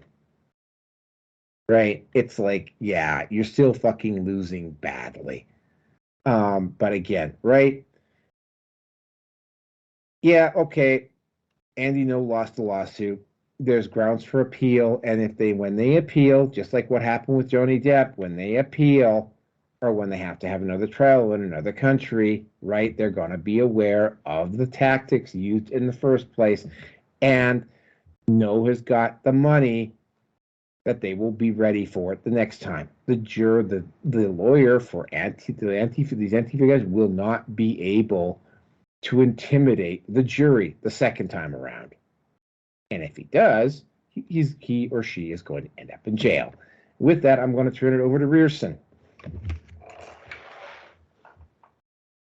Yeah, you're kind of taking away what I was going to say anyway, but we're pretty much of the same opinion. I mean, to threaten the jury, that is a travesty within the... I'm going to say this rather delicately, I suppose. Given how much we were going on about Southern and the whole manosphere thing, and why men tend to go through the red pill rage in one form or another, typically it's because of the court system. And here we've got a lawyer that flaunted. I can only imagine how. Well, I mean, okay, got to take a look at the money. I mean, there have been enough times that I've seen allegedly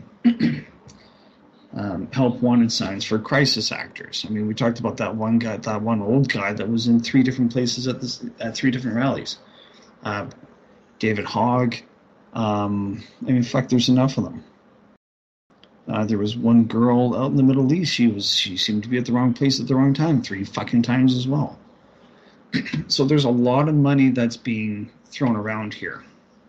And I still maintain the 2 or 3 guys that I saw about 2 blocks from where I live, big military, they could have, I'm thinking they were probably Antifa, because this is when things were starting to heat up for the whole BLM shit and everything else last year and the year before. I don't remember when it was.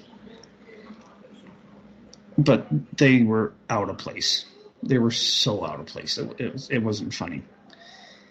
Anyway, to threaten the jury, if I was Andy No, I would not only appeal that, but I'd be going after the lawyer at the same time.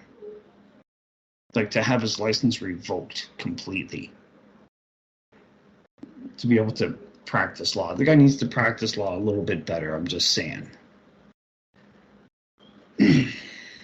The only issue will be that has to go in front of the Bar Association, if I remember correctly.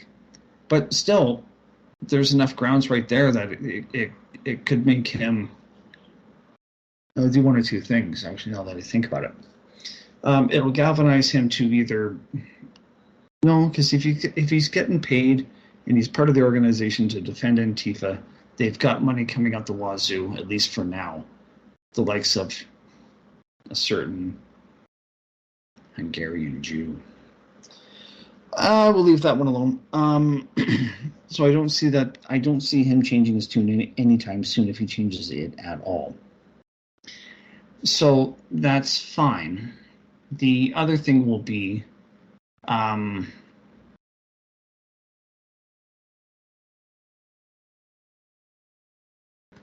just give Andy know what the resolve of whoever his lawyer is. And if that lawyer that threatened the juror the first time is there, there'll be a fight on their hands. Holy shit. But something like this has to be done because they need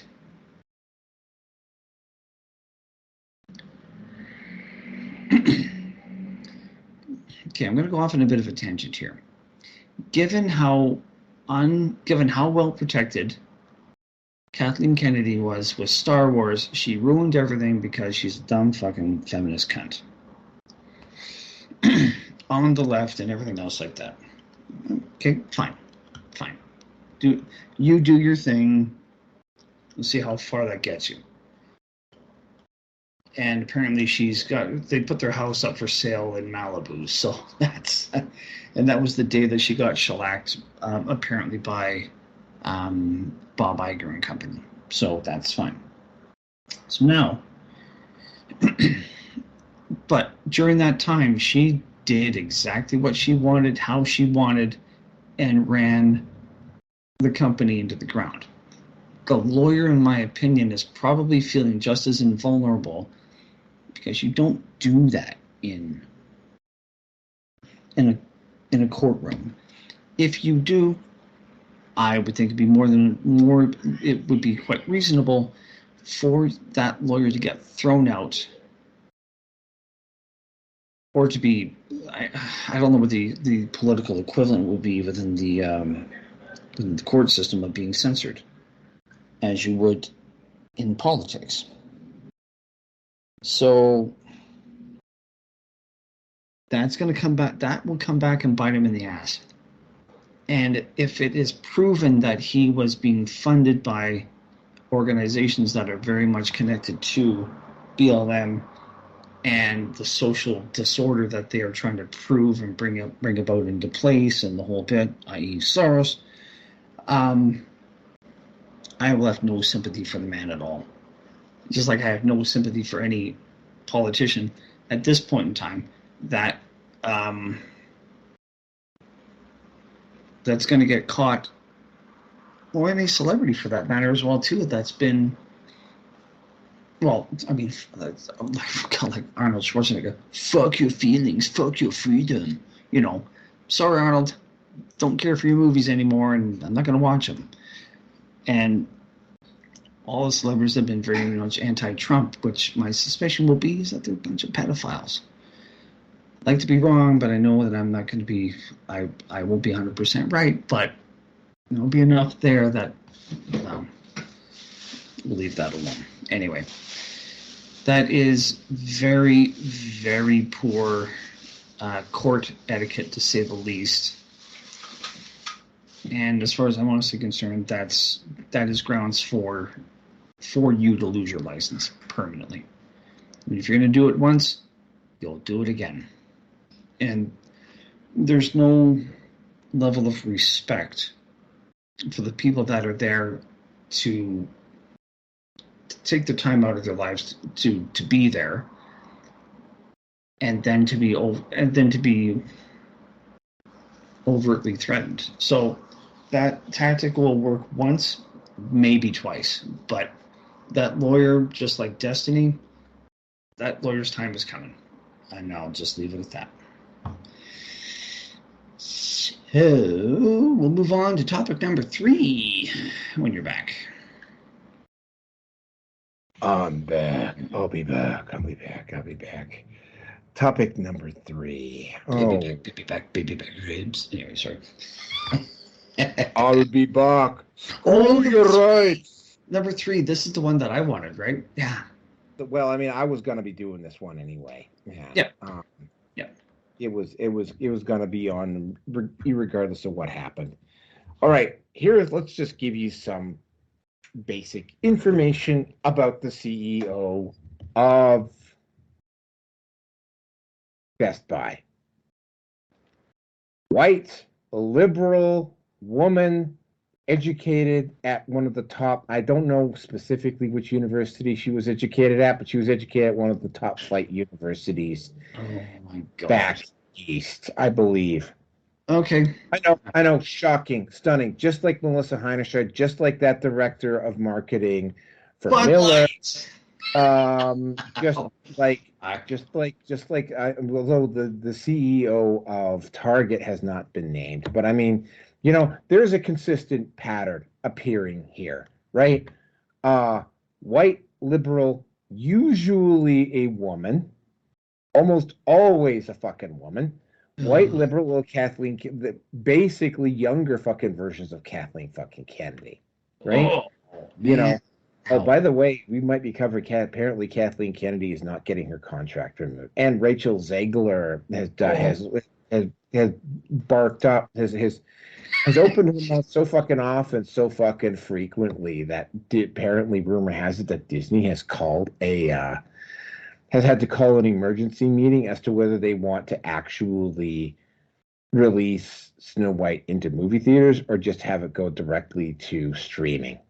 Like Rachel Zegler has successfully barked off so much that she actually has maybe killed the cinematic. Let me put it this way with Rachel Zegler. Yeah. If actually, you know what? I never actually officially booted Nihilist from the show. Nihilist just left, right? But if Nihilist is around right now, we'd be doing a bad thoughts on Rachel Zegler. Well, the woman's just okay. The woman's a liability, and okay, I don't want to get too much into Zegler, but yeah, I'll let you finish. Topic for next week. That's all I'm going to say. The woman's a liability. That's all I'm going to say, and I'm going to leave it at that. Okay, so that's where we're going to start. Yeah. It was also exposed that they had. Oh, you're going to love this. Apparently, this happened at least one store where they put the pride flag next to the military insignias of the Army, Navy, Air Force, and Marines. They posted it up there, and I'm like, you getting blown to fucking smithereens by the Nazis in World War II is somehow equal to somebody coming out of the closet. So your coming out of the closet is equivalent to people getting fucking shot multiple times at D-Day. Fucking how? Yeah. That was one of them.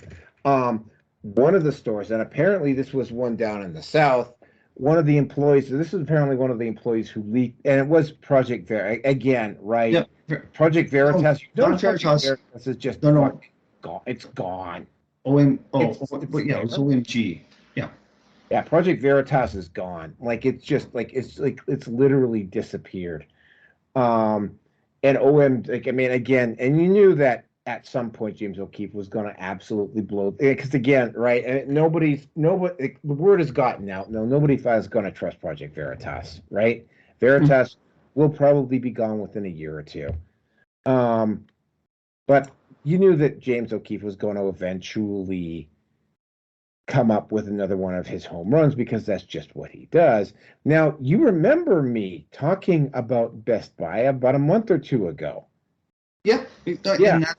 And that's why that I was all over this one, kind of going like, I don't know if you heard about this, but you got to look at this because you talked about it before. Yeah. Well, I went into I'm just going to say it right now, because because of this Best Buy situation, I didn't check into any of the other stores, but I've got time tomorrow. I might just drive in to just take a look and see.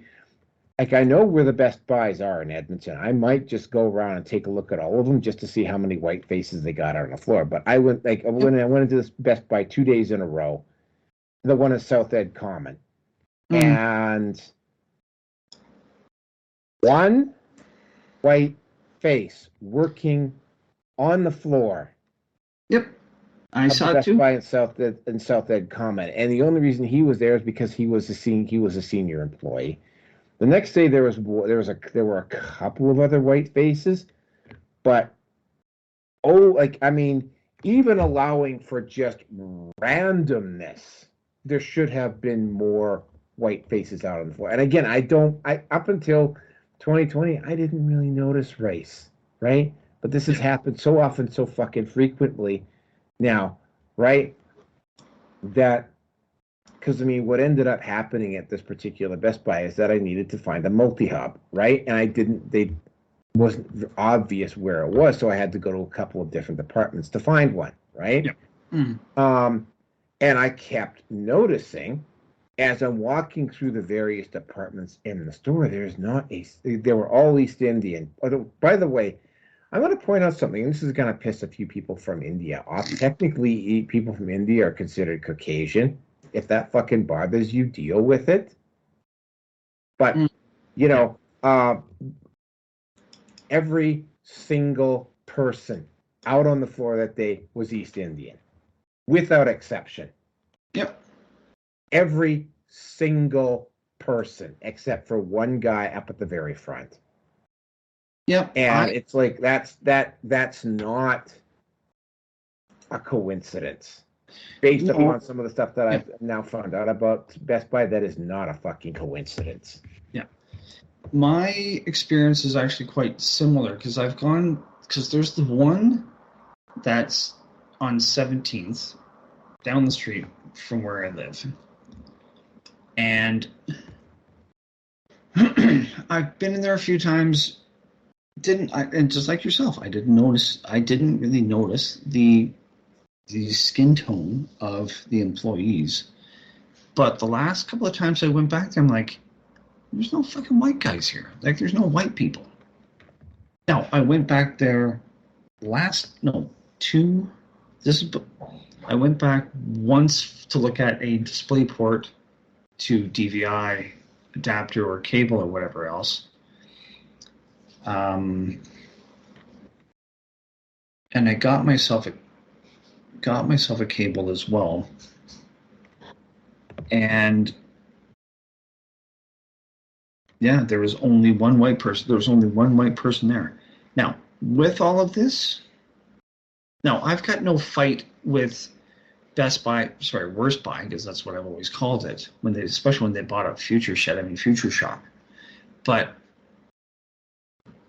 I have no fight for the training. I've never applied it.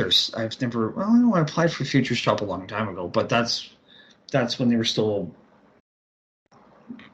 viable. And I'm guessing I wonder if that white manager's still over at the one at North Hill. Anyway, Northland, sorry. Anyway. Well, here's what we can do, especially because, I am doing a job search right now, but I'm looking for something very specific. Yep.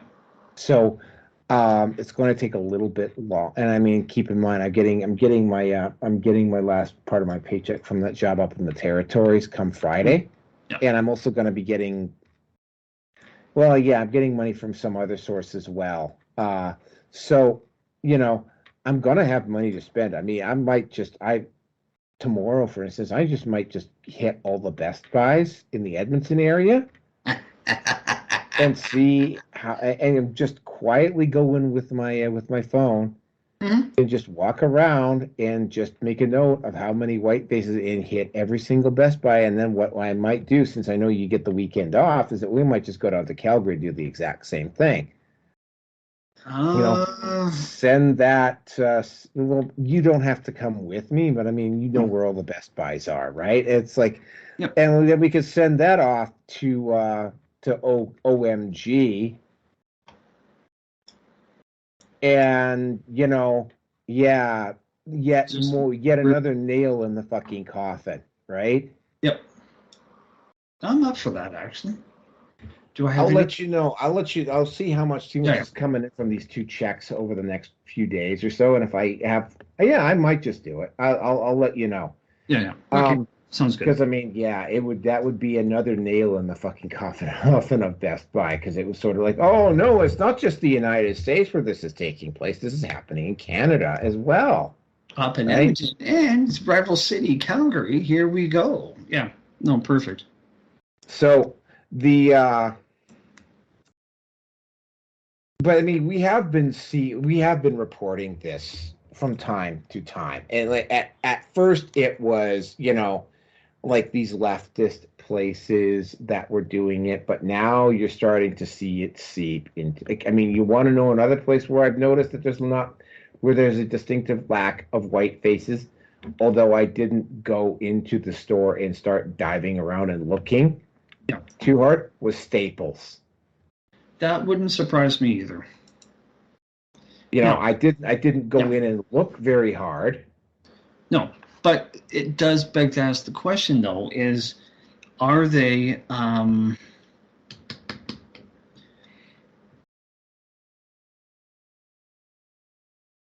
never mind. I just lost my train of thought. Sorry, man. I just couldn't formulate I know what I wanted to say, I just can't formulate it. Is it because there's an overwhelming amount of them that are applying? Or is there a manager that is preferring to hire them just because? Well, I mean, if it's the entire city, then it's the HR departments and the HR manager at the regional level, which would be in this case, it would be the entirety of Alberta. Yeah. That would be the regional manager. And then it might even go so far up as, say, Best Buy Canada. National, yeah. National. Especially if it's, like, I mean, for instance, if I just do, say, Calgary and Edmonton, and I find this out, well, that's just Alberta, right? But if we start doing this, if somebody in BC were to do it, and somebody in Nova Scotia were to do it, and somebody in Ontario were to go and hit a few stores and notice the exact same thing. Well, okay, all right. Once again, follow the money. Shareholders, as per NASDAQ, for Best Buy, blah, blah, blah. Vanguard, BlackRock. No. Yes. So 1, 2, and 4. JP Morgan and Chase. State Street is number 4. JP Morgan Chase is number 3. Price T. Rowe Associates, never fucking heard of them. Now, they don't... Okay, Vanguard owns about 24 million shares. BlackRock has 20. State Street is a paltry 10 million shares. So that's roughly 40. That's 55 million shares. Okay, that would be enough to get somebody on the board. Oh yeah. That would somebody that would absolutely put representatives from at least 2 of those people on the board. So this works out to $1.8 billion, $1.6 billion, and $750 million for spots 1, 2, and 4. Number 3 for JP Morgan comes out to about a little more than $925 million.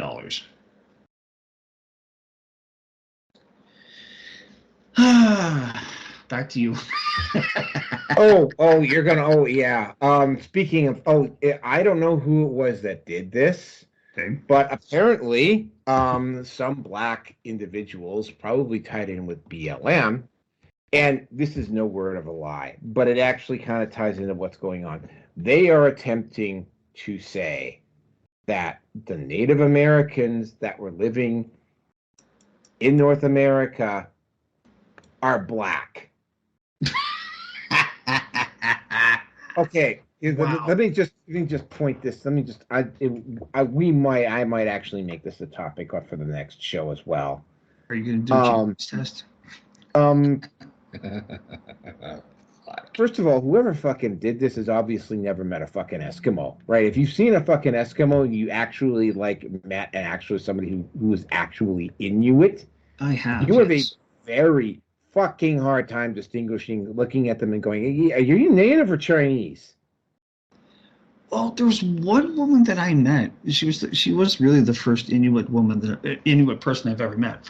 Beautiful woman, but she had tan skin. Yeah, you look at them and you have a hard time to telling the difference.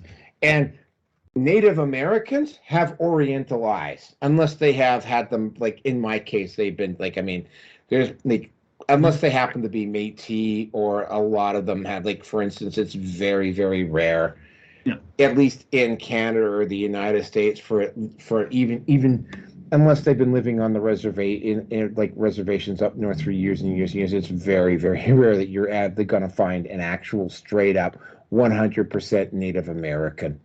Right. Yeah, Down south. Yeah, like what happened with the Maori in New Zealand. Yeah. Yeah, down south, there's a lot of Native Americans that have black blood in them. But we're kind of getting off the topic here. Okay, but, well, when you put it that way, I mean, V by definition, he's half black, half Native. But that's only because mom and dad and mom and dad's mom's dad got jiggy with each other. That's it. yeah, I mean, there was a lot of interbreeding between the Native Americans and the blacks in the South, right? Like there was a lot of it, right? So there is down south, there is, but I mean, it's like whoever fucking did this has obviously never fucking met anyone in his life, Oh my! or seen actual like near full blood Native fucking Americans. They have Asian eyes, and they've done DNA tests.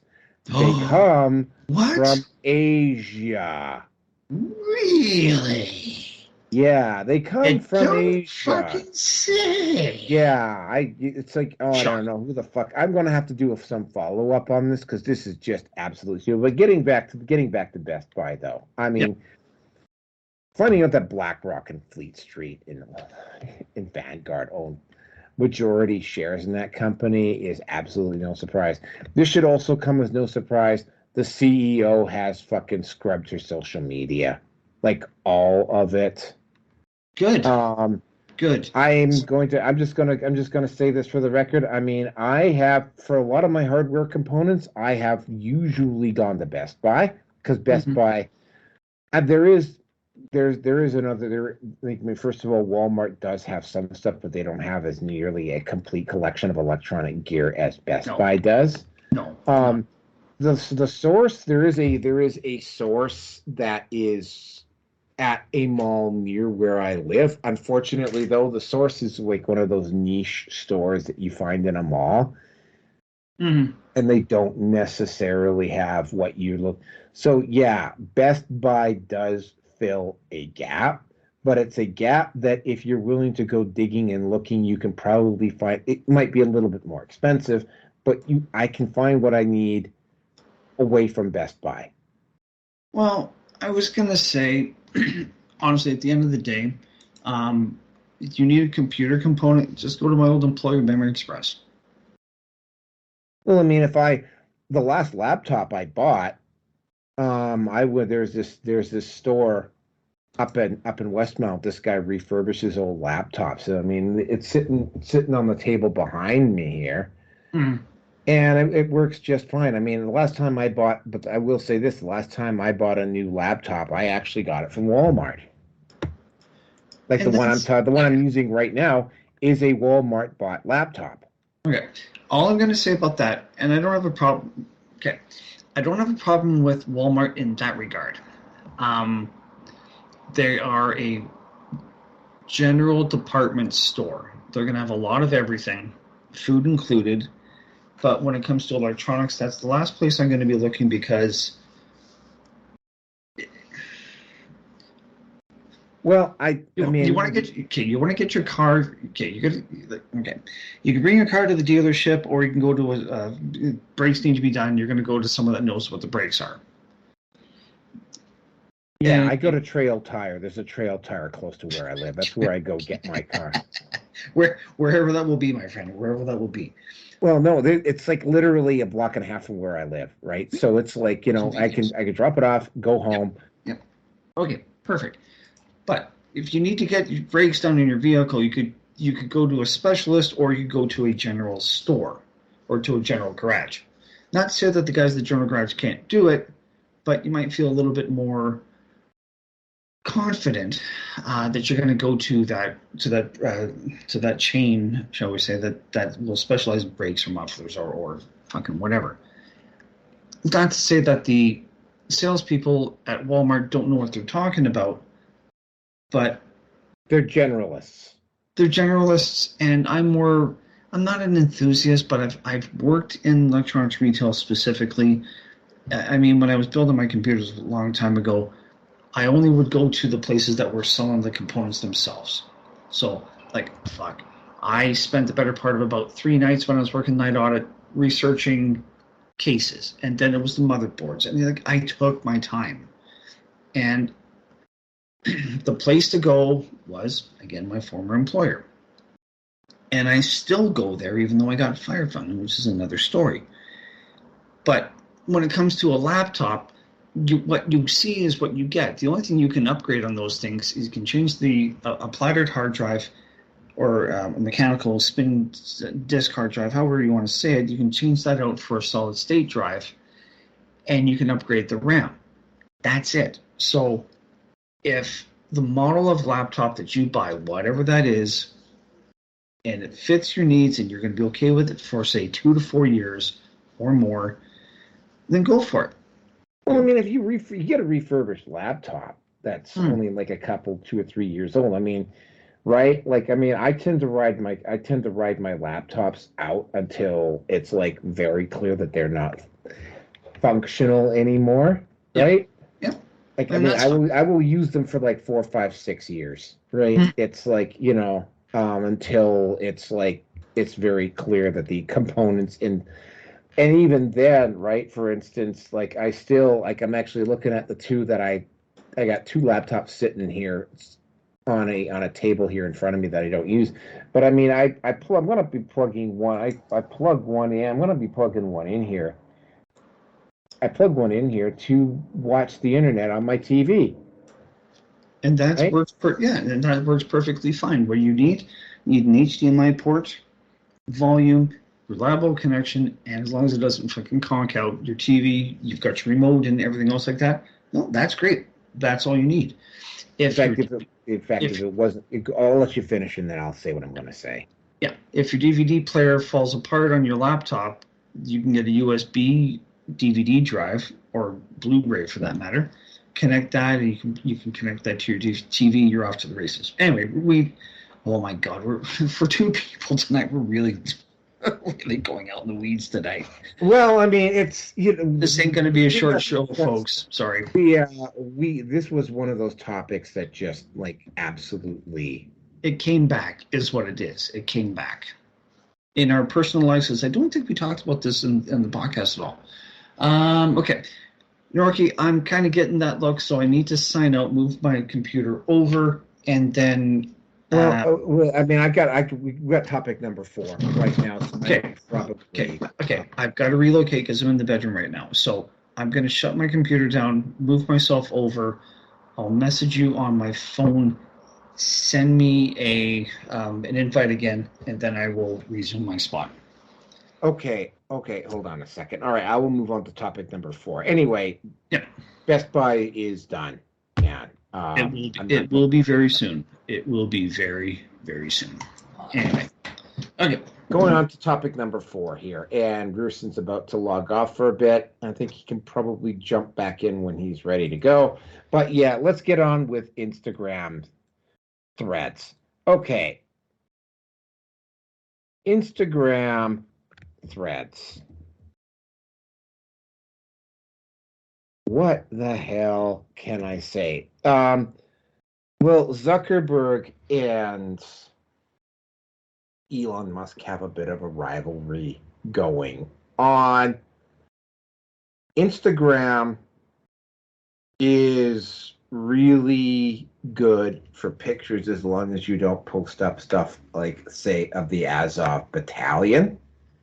Because if you post up stuff of the Azov Battalion, it'll get removed almost immediately because heaven fucking forbid, the Azov Battalion get exposed for the bunch of racist neo-Nazi assholes that they actually are. But I digress. Instagram is really good on pictures. They're not what Mark Zuckerberg is attempting to do he was attempting to undercut because because the establishment knows damn well that they're not going to be able to do shit like the Hunter Biden laptop cover up. Again, they are not going to be able to fucking throw shit under the fucking table like they did back in 2020 and bury it because Elon Musk is not going to allow them to do it on Twitter. So they have to do something to undercut Twitter. So they came up with these threads. And all of these wokesters, one of them in particular, hold on a second, named Ron Perlman. It was like, yeah. And Ron Perlman's, sorry. Honestly, I'm not even going to apologize. Ron Perlman's a fucking idiot. We're talking Ron Perlman, the actor? Yeah. Okay. What I was saying earlier about the people that are just so outspoken and tend to be far out on the left, I can only imagine how compromised the man really is. That's all. I mean, he's rumored to be. There's been rumors floating around that he's closeted gay. He got recently divorced. I don't know. I don't give a shit. I lost a lot. I remember him from Sons of Anarchy. But anyway, we're kind of getting off the topic here. Yep. The whole issue here is that there was a lot of people. It was like, oh, I'm going over to Threads. Fuck off Twitter. And it was just like, I actually did sign up for Threads because I have an Instagram account. In fact, I have two of them. And I do like sharing photos. I like sharing politically charged photos, and I like sharing like scenery photos and artwork and so forth on my Instagram. Like anything that catches my interest that I download to my phone, or any really cool photos or slogans or memes that I see on Facebook, I will post them up to Instagram. Right? Yeah. That's just me. I had to disable the connection from my Facebook to my Instagram account because one time I posted up something on Instagram and it happened a couple of times where I posted up something on Instagram and it got removed and I got my Facebook account. I got sent to Facebook jail for a certain period of time. So I stopped doing that after a while, and I have ended up in Facebook jail now for over a year. The whole situation was that Threads was specifically designed to be a counterweight to Twitter. Yeah. And what do they do? Almost within 3 or 4 days of Threads being announced, they're already engaging in censorship, and they're already telling, like, for instance, somebody tried to follow DC Drano, and Threads was already saying, well, this person has made far-right content and racist content. Are you sure you want to follow this person? So within 72 hours, right? They had dropped the ball, right? Again, the mainstream media tried to hype this up as far as they could, and unfortunately, they don't control the narrative anymore. No. So, Threads just die. Well, it's not, but it's still there. It's not dead, but it's not the behemoth that they were hoping to make it to be. No, it's not taking off. I've accessed Threads a couple of times. I can't even be bothered to do it anymore because it's so inactive, right? Just sort of like what happened with Parler, right? And fair enough, yeah. So the whole thing about Threads is, and this is, and it just dawned on me tonight. This is why they're trying to plant so many indictments on Trump. This is the reason why they're trying to, whether unofficially trying to take runs at the manosphere, or why they're trying to do everything that they can now before the election cycle really starts to kick in. Because it's over before it's even started, though. That's just my opinion. But I'll get a little bit into that, but continue. They're basically trying everything they can to give themselves some type of an edge going into an election where Biden, like, I mean, you know, like they're not covering, like, for instance, RFK Jr. Like, and this is just absolutely petty. When you declare candidacy as president, especially if you're in the Republican or Democrat parties, you are automatically entitled to Secret Service protection. Mm-hmm. Yep. Robert F. Kennedy was denied Secret Service protection. Yep, I know. The other Democrat candidates got it, but he didn't. Mm-hmm. Right? Yep. They're doing everything they can to discredit RFK. The only problem is that it's actually working. The tactics that the Democrats were trying to use on the Republicans, where they're saying, "Oh, we'll sign up for the Republican Party, and you can undermine DeSantis or Trump," and da da da da da da. And of course, it didn't work, right? Yeah. But here's the thing, right? Biden has done such a fucking shitty goddamn job as president that he does, like, I mean, they're already, like, there's not going to be any debates, for one. On the DNC side, yeah. On the DNC, which is not out of the ordinary. But it's like there's not going to be any debates. But I mean, it's like Biden has done, like, even the, like, people who are, like, center left, who are not necessarily fans of Trump, like, they're having they're taking a look at this and, like, going, like, I cannot knowingly vote for this guy again, right? So even, like, say, center left, right, like, even people who are, like, like classical liberals and moderate liberals, and people who maybe even bought into the propaganda the first time around. Yeah. Like, the alt media has grown to the point now where the mainstream media is not controlling the narrative. So if they don't know what's going on, right, they're that way because they're either stupid or willfully fucking ignorant, or have some type of investment in the system as it currently stands. So basically, he's down to just like he's almost down to, he's not as bad as Nixon was back in the early 70s, but I mean, he's down to almost a fundamental base. Like, he's got maybe somewhere between 30 and 35% support, right? Like, I mean, it doesn't matter what, even if by some chance Ramaswamy or DeSantis ends up winning, it's not going to matter, right? Like, I mean, you know, in fact, it might even work. It might even backfire against him, because basically, you know, the Republicans could put up a fucking tree against Biden and it would fucking win. Like, it's not bad, just like what's going to happen with Trudeau, right? Yeah. And speaking of Trudeau, Pierre Poilievre openly spoke out against the WEF today, or a couple of days ago. I don't know the exact details, but I will take a look at it. I will take a look at it at the end of the show.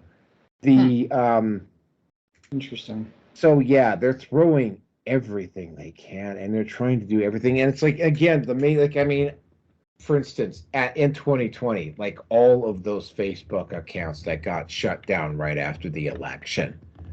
Well, right. My case was before the election, but yeah. Well, mine was immediately afterwards. Like, that's not going to work this time. No. I mean, I have a backup account anyway, and I'm probably going to establish another backup account here at some point. But I mean, it's like, and I'm going to have to talk to Jaffe about adding him in as a backup on all of the groups that I run, just to be on the safe side, or add you in even though you're inactive, just in case. Yeah. You know what I'm saying? No, I Even get though you. you don't have it, yeah, I know you don't use Facebook, but I mean, like, having you in there as an admin just in case I get shut, just in case I get slammed down again, Yeah. right? Um, but yeah, I'm gonna have to add some people. I'll probably do. That'll probably just be easier. We'll talk about that after. Yeah, so and that's not gonna work this time, right? So what they're gonna have to like, I mean, they're gonna like, I mean, even Trudeau doing whatever he can in Canada, like that's not working either, right? Like as it currently stands right now, if an election was called today, Pierre Poilievre would win a majority. But going back. Well, actually, it does apply to both Canada and the U.S., right? Um, this is an attempt by these. Like, I mean, you're seeing these really, and you're gonna start seeing even more desperate attempts, right? It wouldn't surprise me, for instance, and then we keep going back to June of 2024, and I think that's going to be one of probably the most pivotal months in the history of the world, potentially. Yeah.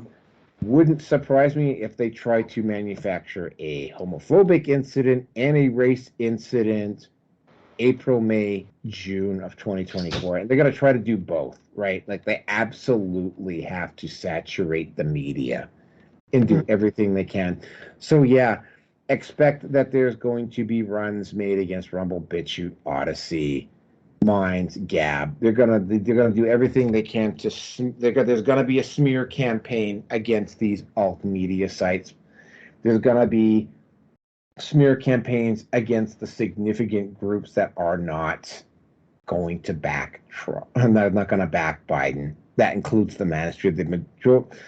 The overwhelming majority of people in the manosphere are either not going to vote or they will, with very rare exceptions, most of them are not going to, most people in the manosphere are not going to vote for Biden, right?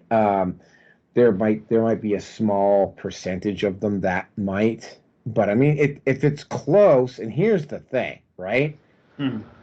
By some incredible fluke that they pull off, and oh yeah, they're not going to be able to pull the ballot box stuffing that they did in the last election either, because they're going to have, in the swing areas, they're going to be watching the ballot boxes like fucking hawks this time.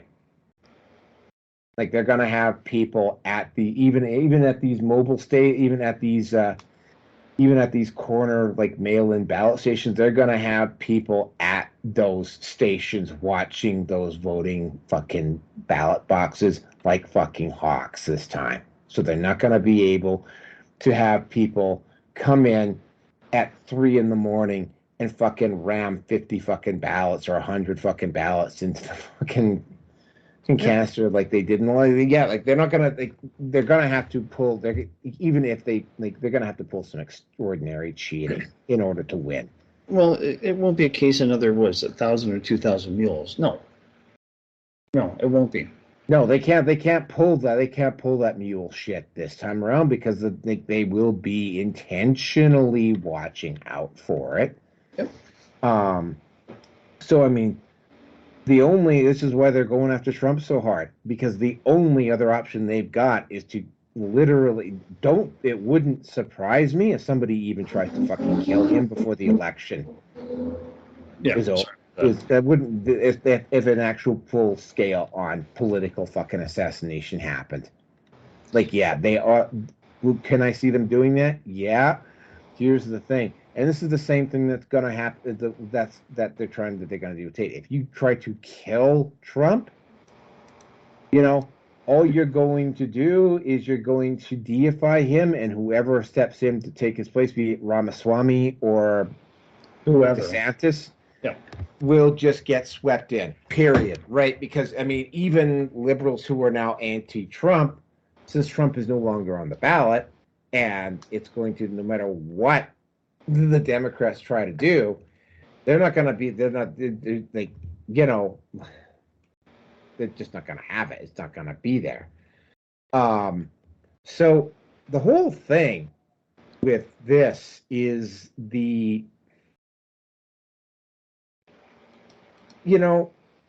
Yeah, no. So Instagram Threads didn't work. The only other move they've got is to either smear or try to take down some of the alt tech sites before the election. So expect that type of move to be done somewhere, probably before the end of the year, maybe at the start of 2024.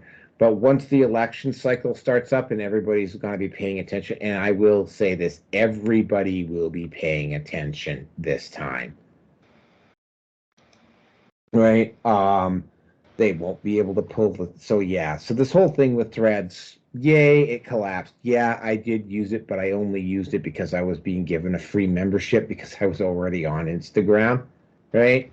Mm-hmm. But yeah, it's about 15% of the activity it was at the start, and I'm not surprised. And I'm going to turn it over to you.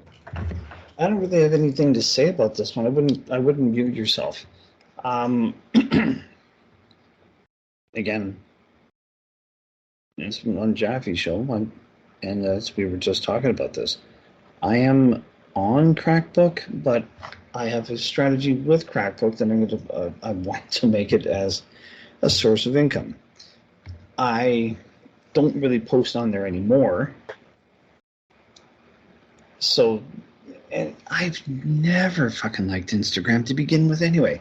I looked at it, and maybe this is just me being an old white guy. I don't fucking know, whatever. And I certainly don't work at fucking Best Buy. But anyway,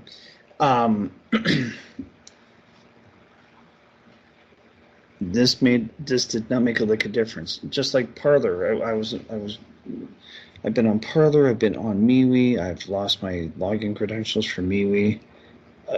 I'm not interested. I mean, I could go with TLB, with V's platform, TLB Talk. Fucking assholes. Jesus Christ, whatever. Anyway. But I'm not, and I don't. So for me, this was no different than Twitter changing itself over, renaming it to X. Fine, whatever. Who gives a shit? Not me.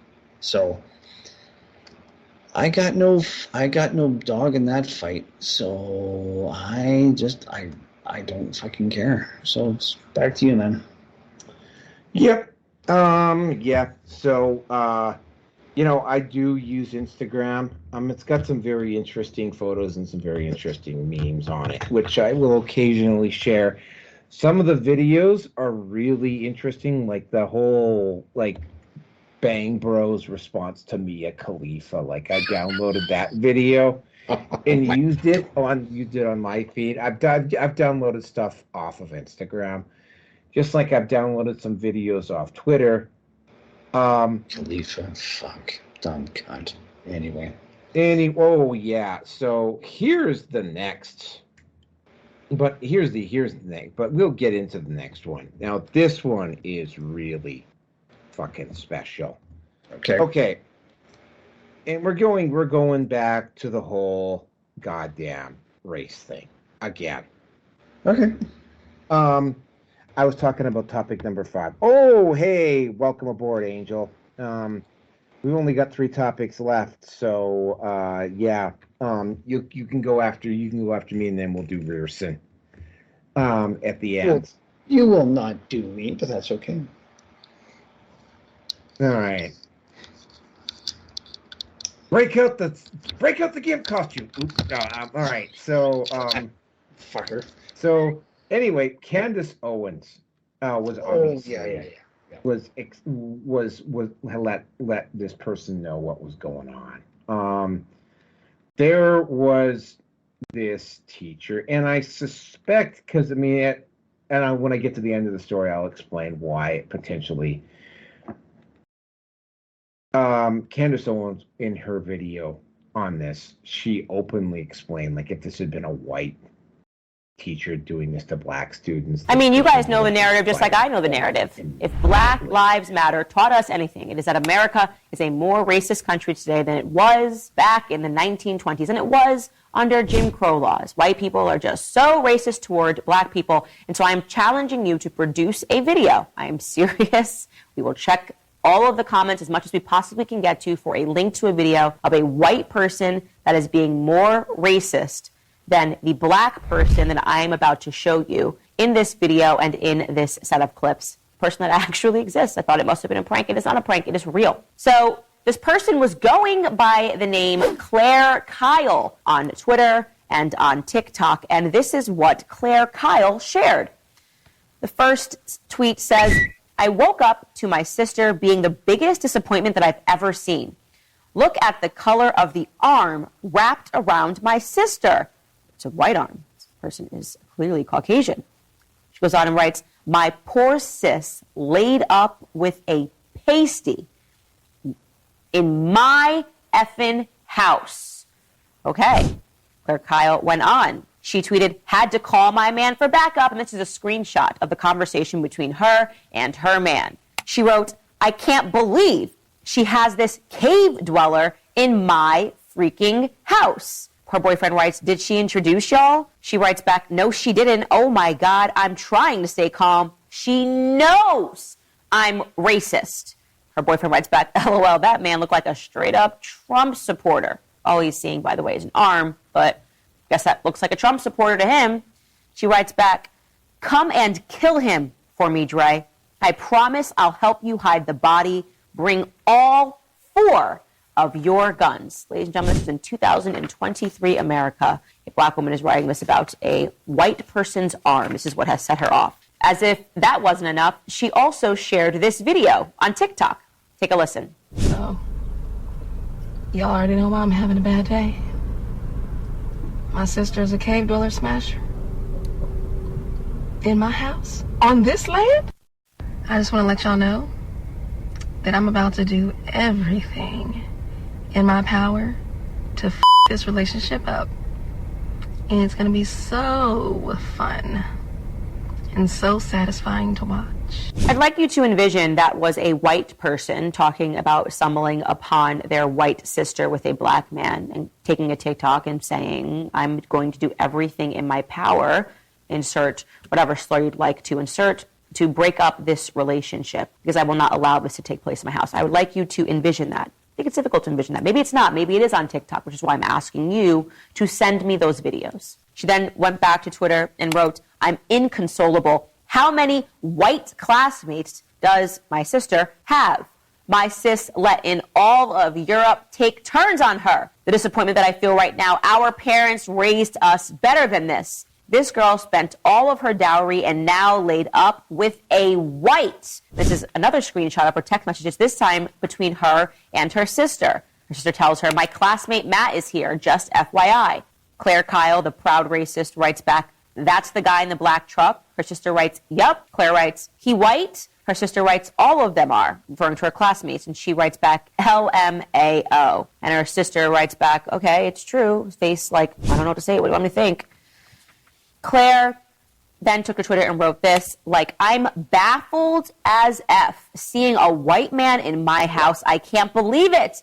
This is supposed to be a Negro-only house. I'm so mad right now, but I also don't want to cause a scene and embarrass her. I don't know what to do right now. Talk about Jim Crow. I mean, we're just blatantly calling segregation, right? She's shocked. This is what I would imagine if people were texting throughout the era of Jim Crow to each other. I might imagine reading this. It's kind of stunning to read in 2023.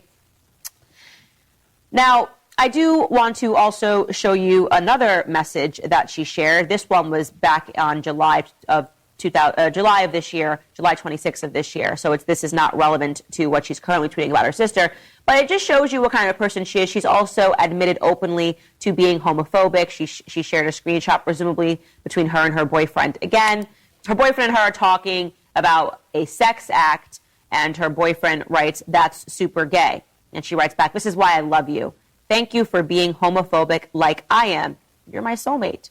Now, let's check out Claire Kyle's bio, because by now everyone's wondering, who is this person? How can you just be this openly racist in 2023 and face no consequences? How is she living? How does she have a job? How is she able to perform at her job with this much internalized hatred towards white individuals, towards homosexual individuals? Well, her bio says, I'm 29 and just got fined. Queen, pick me, and logical for free.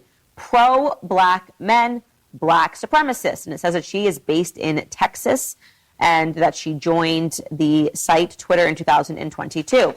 So obviously, as you can expect, people began tweeting at her wondering, how are you allowed to exist? This is ridiculous. All we talk about is racism in America. You are such an open and blatant example of it. And here's what she wrote. She wrote, I enjoy being racist. I'm never changing. She's owning it. She's like, yes, I hate white people, and I will not be changing my perspective of white people. And people are basically at this point saying, I'm going to call your job. And she doubles down and says that she is safe and secure. She tweeted this, chilling in my class while Twitter thinks they can take my safe and secured. Okay, so she's basically saying there will be no consequences for what she's saying, and also acknowledges that she's in a classroom. So we know that she's in front of students. Whatever her job is, she is somehow able to impact students. She has access to our students. That's obviously alarming. Well, Claire thought that she was not going to get unmasked. It turns out that Claire Kyle G is not her real name. And she's an idiot for thinking that, because what has also come in the time of 2023 is a lot of internet capability, the ability for internet sleuths to figure out who somebody is. So they knew she was based in Texas. They somehow were able to unmask her. And it turns out that her name is Danielle Allen. And yes, she does in fact have access to students. First graders in Mesquite, Texas. I think I'm saying that right. Maybe it's Mesquite, Texas. And here are photos that she has posted under her real name, Danielle Allen. Obviously, Twitter sleuths picked this up, and they tweeted to her, your name is Danielle Allen, a first grade teacher for Thompson Elementary School. So as a first grade teacher. And they said, your job will soon be gone because you are simply unfit to teach children. And then began the thread of people saying that I emailed her boss, et cetera, et cetera. And we will see where that lands her. Now, the question, of course, is why did she feel that her job was so secure? Some more internet sleuths were able to deduce that actually at this school there have been a lot of white people that have been speaking out against allegedly abhorrent racism towards white people. The school is led by a black principal. Now, I can't say that this black principal has taken part in this. I cannot say that she agrees with this. I think it's hard to understand how a first grade teacher could make their way in front of such young and impressionable students without there being some sort of a thorough background check into this person's character. Now, again, she was operating under a different name, but even as she was operating under a different name, she was posting pictures of herself saying that she's at work and nobody's going to get her into trouble. So what does all of this mean? Well, it would mean that what I say on the show over and over again is in fact true. That people believe the idea the media is trying to sell you is that we exist in a time of hyper-racism towards black people. And I have argued that it is the exact opposite. It is media-sanctioned racism against white people. I cannot imagine if I was reading these comments and understanding that they were written by a first grade teacher, a first grade white teacher talking about black students. If she was calling black people cave dwellers, if she had names referring to black people as different things and openly was tweeting that I am racist, don't even have to figure it out. If a Twitter bio of any white teacher stated, I am a white supremacist, and they had access to first graders, there would be a mob that descended on this school. There would be a mob outside of Thompson Elementary, as there should be, by the way. If my kids were enrolled inside of a classroom of a teacher that openly said, I hate black people, that was referring to them with a bunch of slurs, that openly said, I am a white supremacist, I would be outside of that school the next day. I would be absolutely infuriated. There would be lawsuits, as there should be. This would be all across the media. We would never stop seeing this on CNN and MSNBC because this is actual racism. But the media likes to report that there is racism everywhere except for exactly where it is. And here's what I will say in finality. I will say that actually when I saw this, I felt sad. I felt sad for this person because she is a product of her environment, because we have learned, history has taught us one thing, it is that propaganda is effective, that propaganda does in fact warp minds, that propaganda has the power to make people hate one another, right? Black Lives Matter was a concerted propagandist effort to make black Americans who are living great in America believe that every time they see a white person, they are trying to hunt them, and that they are therefore justified in their hatred and their racism toward white people. And if you were a black person and this propaganda did not infiltrate your brain, if you stood up and you said, I will not allow this horrific racism to take place towards white people for no reason, Well, then you were castigated, then you were maimed, then you were called an Uncle Tom, and you were told that you were betraying your race because you weren't angry at another race just for simply existing as she is. So I feel sad for her because it is not her fault that she is brainwashed to hate white Americans. But yes, this woman is unfit to teach, and I hope that there will be consequences to her tweets that we will be able to report on in the near future. And that's all I have to say about that. I have an aching suspicion that there was either a couple of white teachers in the school that knew what was going on, or that there were some parents that were aware of what was going on and were quite clearly had either consulted a lawyer or knew how to or had given legal advice on how to proceed with this. But you know what? They did what's, and this is the thing about the internet, is that, I mean, that people did a search and they monitored this person's account for a while, and this woman named Danielle Allen, otherwise known as Claire Kyle on Twitter, was exposed openly and frequently as a racist fucking bigot, a black racist bigot, by the way. Openly and proudly so, to the point where she literally asked her boyfriend to actually intervene with her sister's new boyfriend, because apparently her sister's new boyfriend was white, and she said, "You show up with a gun and we'll scare this couple into breaking apart, and I will be right there with you." And she actually posted up a video openly declaring herself to be a racist bigot and that she had no intention of changing. And she tweeted it out on her Twitter of such a thing. Well, here's the thing that obviously somebody took the time and effort to gather the evidence on her. It turns out that this particular woman is an elementary school teacher. I am going to guess likely with access to white children. As it so turns out, when this stuff got revealed to the school board and to the principal, apparently multiple complaints have been leveled at the school about charges of racism, likely coming because of Danielle Allen's actions. And the principal, who could have done something a lot earlier, didn't and wouldn't do it until they went onto her social media and actually basically forced the school board and the principal to actually fire her. When she was uncovered, she didn't immediately scrub her social internet profile. She actually at one point even tried to fucking double down, which means that inside the certain segments of the African American community, not only is this behavior acceptable, it's actually openly lauded. And here's the thing, right? Like, if this had been a white teacher doing this to black students, I mean, this teacher would not only have been fired, but she would have never been able to get a job ever again, right?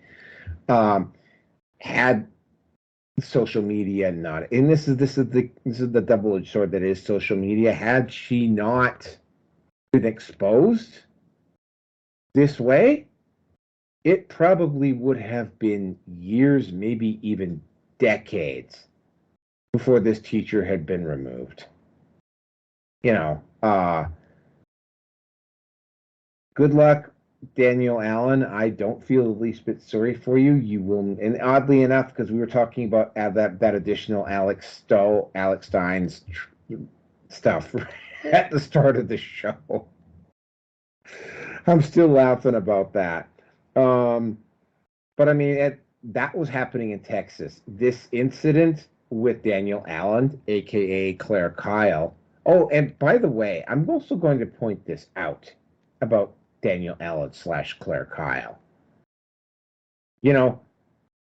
She clearly knew on some level that what she was doing was wrong, even though she chose to double down on it, because she was using an alternate name on her Twitter profile. Again, right? I do it on my Twitter profile because I don't really feel like having to deal with doxing. And we talked about that with Rollo Tomassi and Britany Venti doxing his wife and daughter, right? Doxing is fucking dangerous. But I mean, she was doing it probably in an attempt to throw people off. So now it's my turn to be interrupted by sirens. My apologies, folks. I live right next to a major thoroughfare, which leads directly to a hospital. So if fire or ambulance get dispatched, they almost go right outside almost right outside my door, like right outside my veranda. Sorry. So yeah.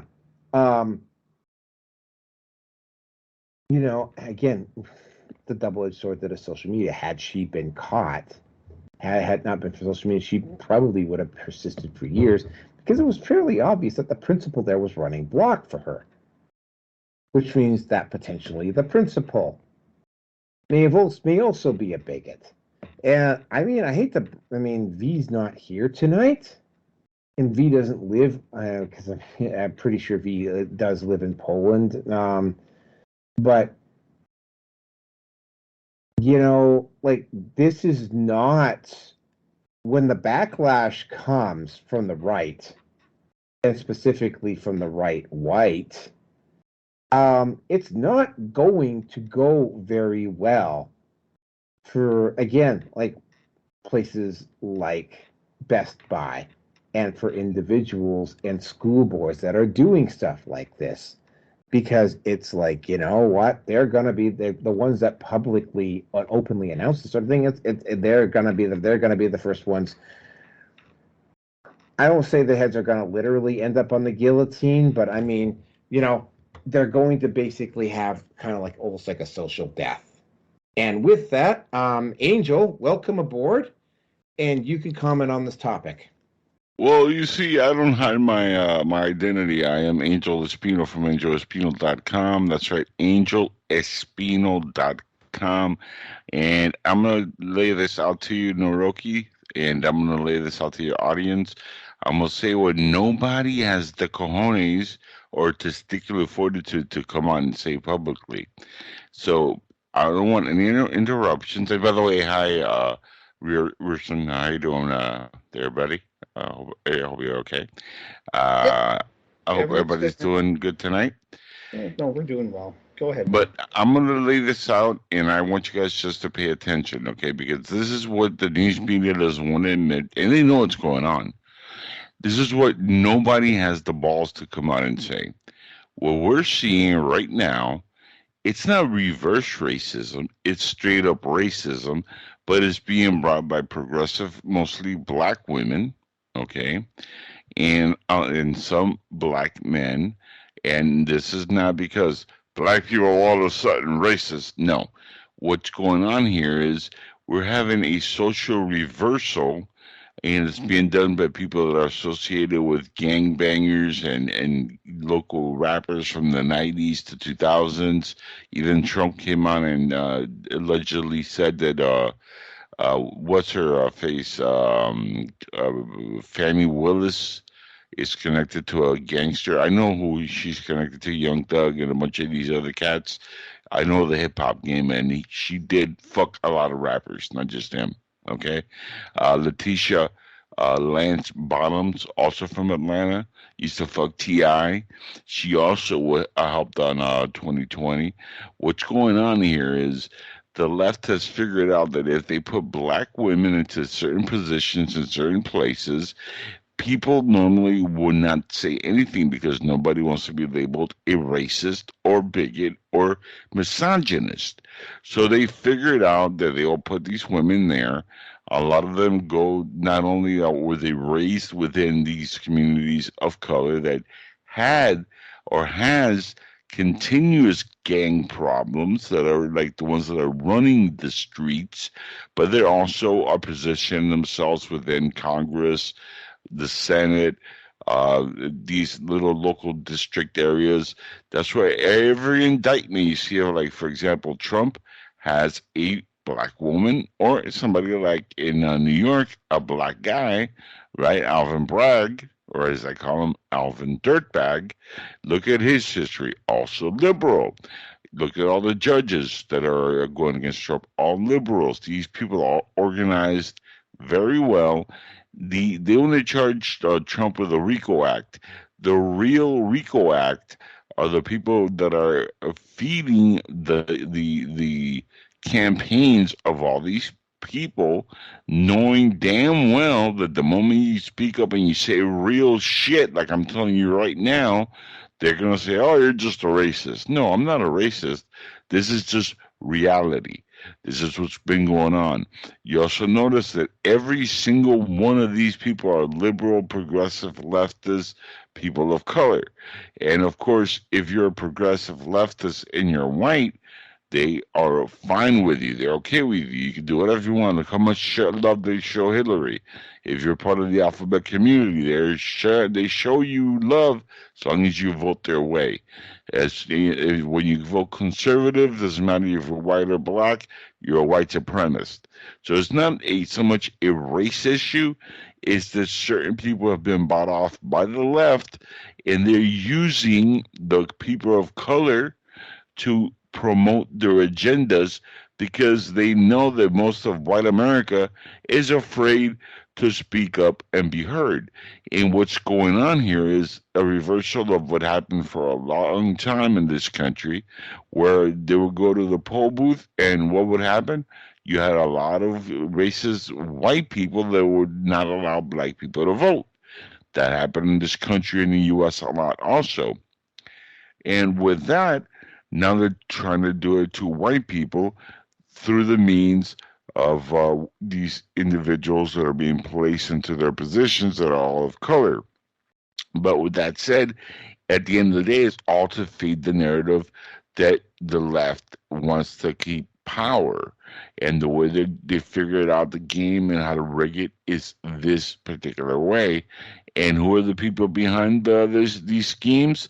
The George Soros of the world, the people that run, like, for example, Black Lives Matter, which, by the way, as soon as they started getting paid, what did the owners of Black Lives Matter do? Move to a rich white neighborhood. So it's not about white or black. It's about what power structure you want to belong to. And this is all coming from socialist, Marxist trained people that are reversing the Marxists to keep power on the left, because that's where big government is. That's where the WHO institution is. The big military industrial complex all leans to the left now. They have become the institution of the elites.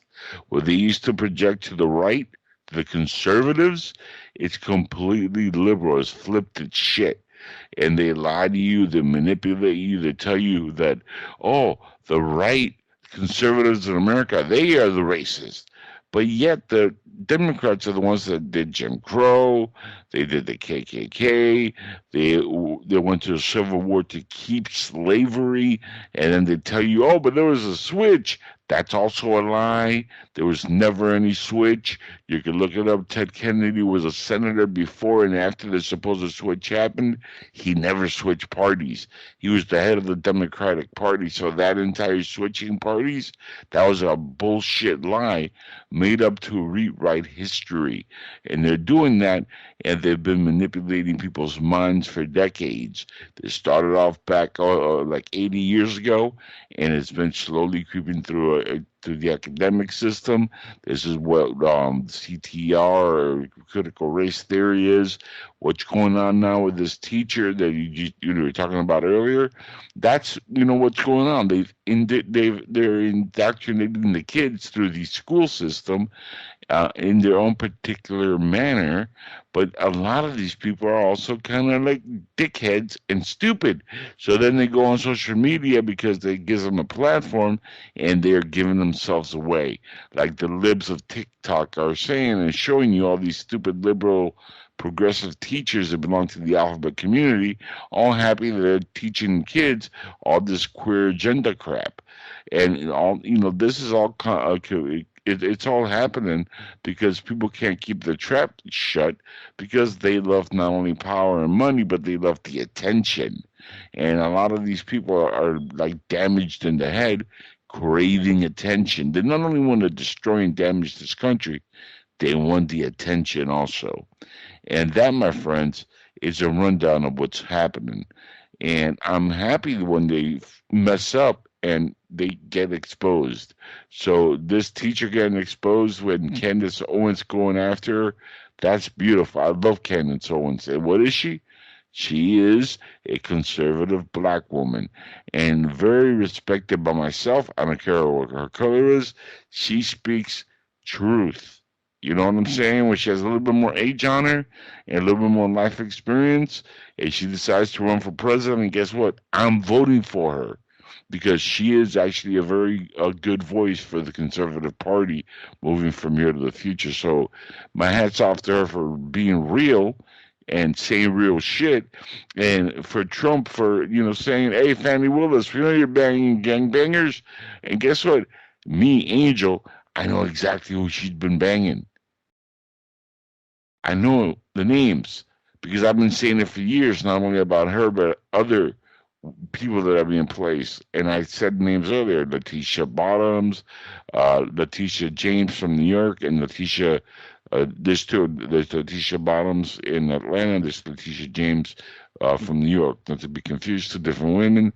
They just have Letitia James as part of their name. One is just Letitia James, and one's Letitia James Bottoms. There's two different women. And all these people are connected to the same thing. They're all coming from the ghetto, banging dudes that are in gangs. Then they get to a point where they have money from the gangs. They become legit a little bit, and they're approached and put into these places to run. And now you're seeing the fruit of their behavior, and they go after political rivals like Trump because the new agenda is you either do what we say or we bury you. Case closed. So anybody on the right that you see they support is working for the deep state. With that, gentlemen, I'm done. Oh, you're not telling me anything I don't agree with at all there, Angel.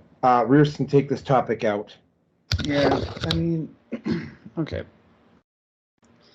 Having been intimate with a black woman on a couple of occasions, nothing wrong with them, just not my preference, not my cup of tea. Won't say no, but not actively looking for them. Now, I have been called racist, but that's because I have my preference, and again, it's not. There's no. Racism doesn't exist because if we were different races, we would not be able to. My son would not be around. V would not be here. Because, and Roki, for you for that matter, you wouldn't be around either. Because we are very genetically compatible. And again, I'll have to harken back to our days of D&D. There was a table in the first edition Player's Handbook that went over racial relations. How do dwarves and elves interact with each other? Well, there's a lot of antipathy towards each other because they don't trust each other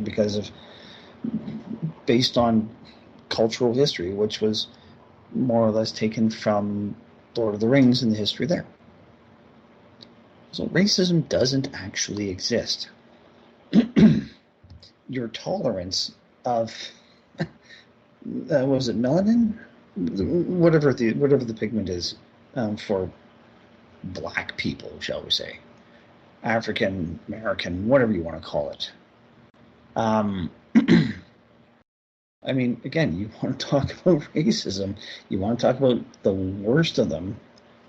I mean, if that woman has a problem with white people, I would love to drop her off in the middle of fucking mainland China and see how long she lasts.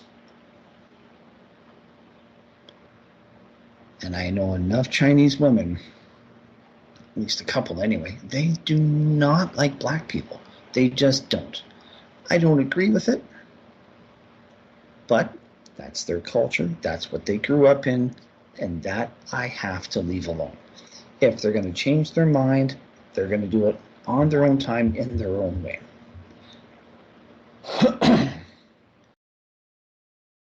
And to put it quite nicely and easily, Angel, I completely agree with you with what you said on this.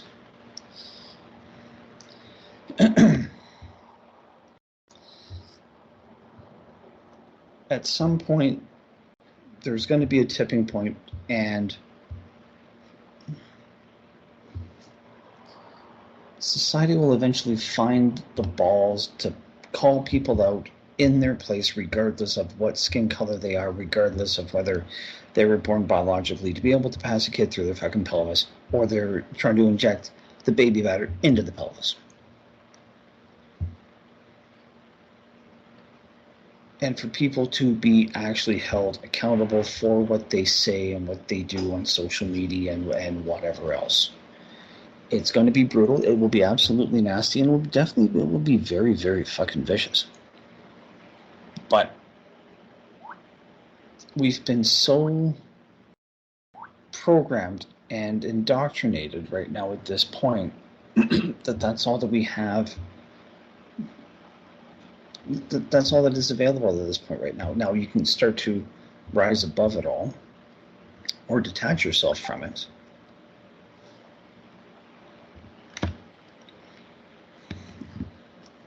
And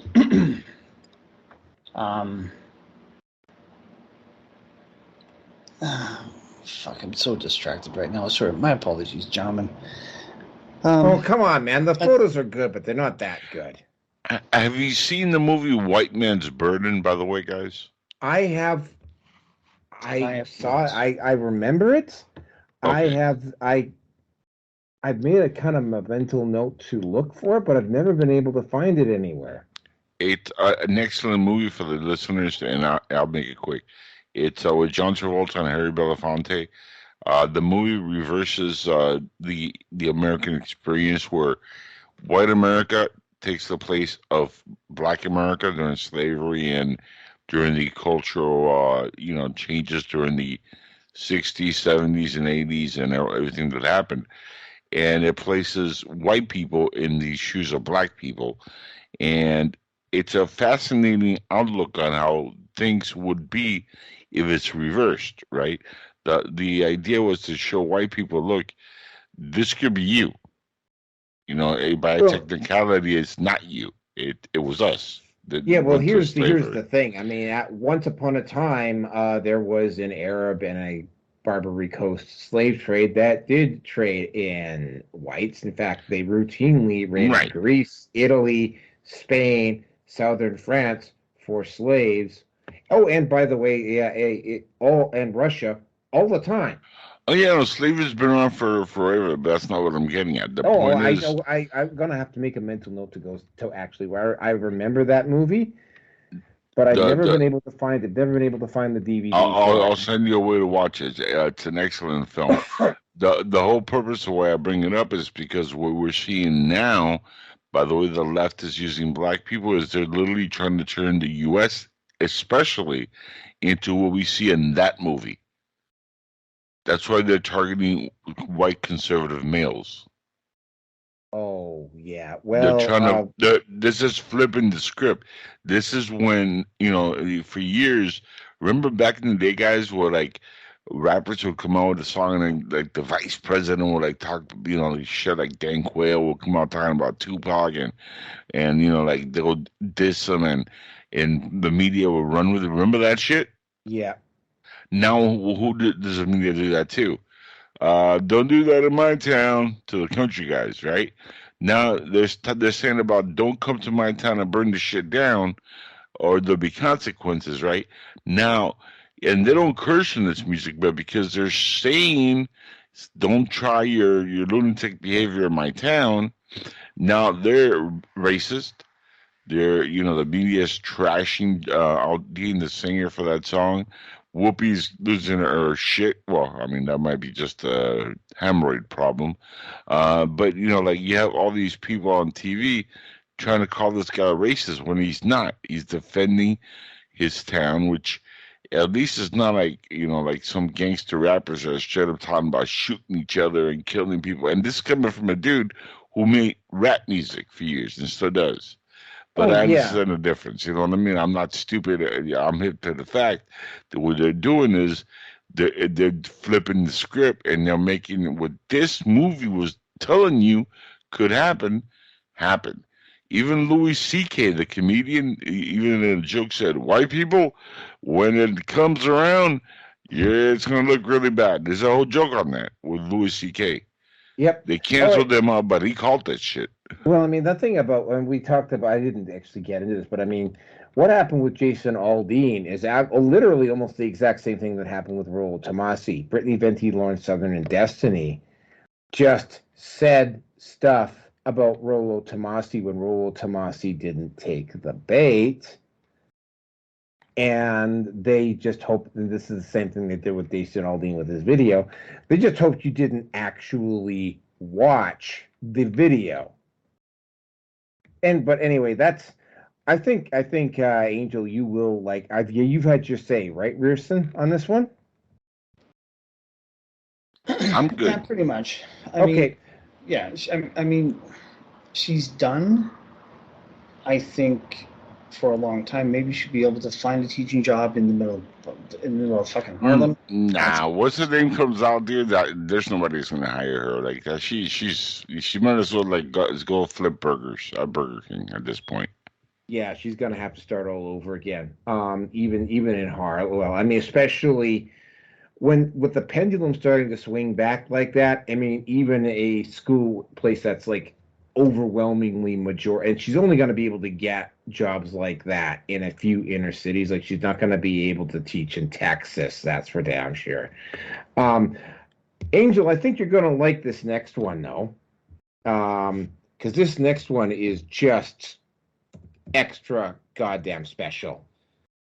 Goddamn, all right. Oh, this one you're gonna love. This one's right up your alley. Okay. There was a woman. I actually saw this video come out. It's because they tried desperately to make it viral. Because there was a woman in San Francisco, in hanayla, otherwise known as hanayla, on TikTok. She tried to play she tried to play victim, and she claimed that she was leaving this coffee shop and there was this man behind her and this man threatened to rape her and whatever. And she tried to play this off first as a white conservative male that attempted to do this. And then, of course, when that story didn't really hold up, then she kept changing her story over and over and over again. And then, of course, she kept doubling down to the point where people started looking at her TikTok and her Instagram and noticed that she was a hardcore leftist. And, at that point, what happened is that, well, the worm turned and everybody was like going, well, you're like wearing a red hat because your relatives from the Midwest are visiting somebody and they're from the Midwest, therefore they're Trump supporters. So you decided to wear a red hat that looks pro-Trump, but when they actually look at it closer, and it's like you're trying to act like it's some sort of an own. And then you live in San Francisco and you try to play up this false narrative that somebody threatened to rape you and you're so scared and whatever. And it's right like, now, I was just getting you voted groceries for and I this. live in San Francisco and I never really feel fully safe. I'm walking out of the store and this guy is walking past me and says, "Move, you stupid," and he spits in my face, spits all over my face. And then I say, "Excuse me, did you just spit in my face?" And he says, "Move or I'll rape you." I don't even know why I'm posting this. If you live in San Francisco, do you feel this way all the time? So this shaking white lib in San Francisco describes being attacked, but my question is, how do you vote? Do you vote for Democrats? Do you march with BLM? Did you post a black square? Did you ever say defund the police? Then you created this environment. We've gone through her social media. It turns out this person is a lib, does love BLM, and did support defund police. And so, once again, don't complain about the world you've created. No tears from me. I'm literally shaking right now.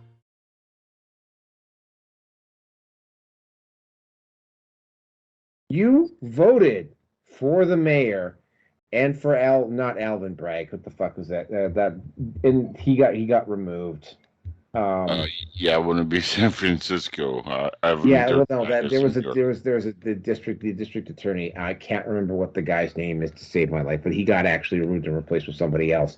But I mean, the guy who got removed, and I think you will love this, Angel Espino, because I don't think you were actually on when we were doing this. I'm trying to remember what the fuck, but apparently his mother and father were both members of the Weather Underground and are both still currently sitting in jail for the murder, a deliberate murder, by the way, of a police officer, which they set up. This is the guy. The police is coming for the murder in the background. Yeah, well, no, this is the DA's parents. They were members of the Weather Underground. I can't remember what the name of the curve, but he actually was so bad. He had the mayor, the woke mayor of San Francisco had to actually remove him, and they replaced him with somebody else. But it's sort of like, okay, well, you're going around whining and bitching about Trump and Republicans all the time, and then you claim that this thing happened in San Francisco to you, and you're scared. I have no sin. There are some conservative homes who are going to say, I have no goddamn sympathy for you. The stuff that's happening in San Francisco, Hannah, you voted for it. Suck on that. And she got such bad blowback that she she shut down her Twitter account and she privated her Instagram and whatever. Here's the thing, and this is going to the Manosphere. This is going back to the Manosphere stuff. There are literally tradcons that were saying, oh well, we should show a little bit of sympathy to Ayla. The fact that she's liberal and that she voted for this stuff doesn't excuse the fact that this guy literally threatened to rape. It's like, okay, yeah, you're right. Whichever guy this was that did this shouldn't have been doing it. Here's the thing, though. She changed the story to fit a narrative, right? And she did vote for this person. She has been openly and willfully and happily voting for the insanity in San Francisco that has turned it into what I believe it was Angel Sweden who literally just called it a liberal fucking shithole. And by the way, I have seen the shit map for San Francisco. I had it posted up at my old Facebook account. I may have to find it again. It is like a literal fucking shithole. San Francisco. Oh no, and it's worse when you're actually there. Like, pictures don't do it justice. Well, it's worse. When I went to Vancouver, I was having my relatives saying, like, yeah, man, like, it's not Vancouver is nowhere near as bad as San Francisco. But I have people I have tons of relatives in Vancouver. By the way, Jason Greger is likely also a liberal. Oh, God bless his soul. Yeah, he's also a Soros plant. They're not calling it San Francisco anymore. Now it's just called the Frisco, right? Yeah, it's like it's like, and they've been telling me you don't want to move back to Vancouver. And no, but you know why they're calling it the Frisco? Oh no, I don't. But do tell me. Because apparently a bunch of meth heads and crackheads just stole the rest of the letters and for crack, and so like they didn't have enough letters or a budget to pay for the relettering, and so now it's just Frisco. I'd laugh, Damn crackheads. But given the fact that San Francisco is like the living embodiment of fucking clown world, that wouldn't actually surprise me. It's like Hollywood is no longer Hollywood; it's now Lollywood. Yeah. Those celebrities are losing money with the strike and, crack and, their child porn and, they're hemorrhaging out there in La La Land. So apparently. Hello? Angel, you just cut out. Anyway, the whole situation with San Francisco, the whole situation in San Francisco is that, yeah, this woman played victim, but then they looked at her and it's like, yeah, you voted for this. Like, you literally voted for this. Suck on it. For the trad cons and some of the conservative women on the right that actually rose up to her fucking defense. Like, this woman hates you. Why are you defending this person? While it's not as bad as, say, defending or giving, say, Joseph Rosenbaum a fucking a child raping pedo a fucking pet name, it's still pretty bad. Looks like Angel's connection dropped there. Hopefully he comes back. But I mean, yeah, she voted for this. Suck on it. Those of you on our side of the fence that actually showed some sympathy for her. I have none. Just like those idiots in Vancouver that are voting for Jason Gregor at the moment and have turned one part of Vancouver into an absolute fucking shithole version of San Francisco. I have no fucking sympathy for you either, right? And thank you very much for convincing me that it's not worth my time to move back to Vancouver. And with that, I was going to ask Angel to step up, but Rearson, you're up.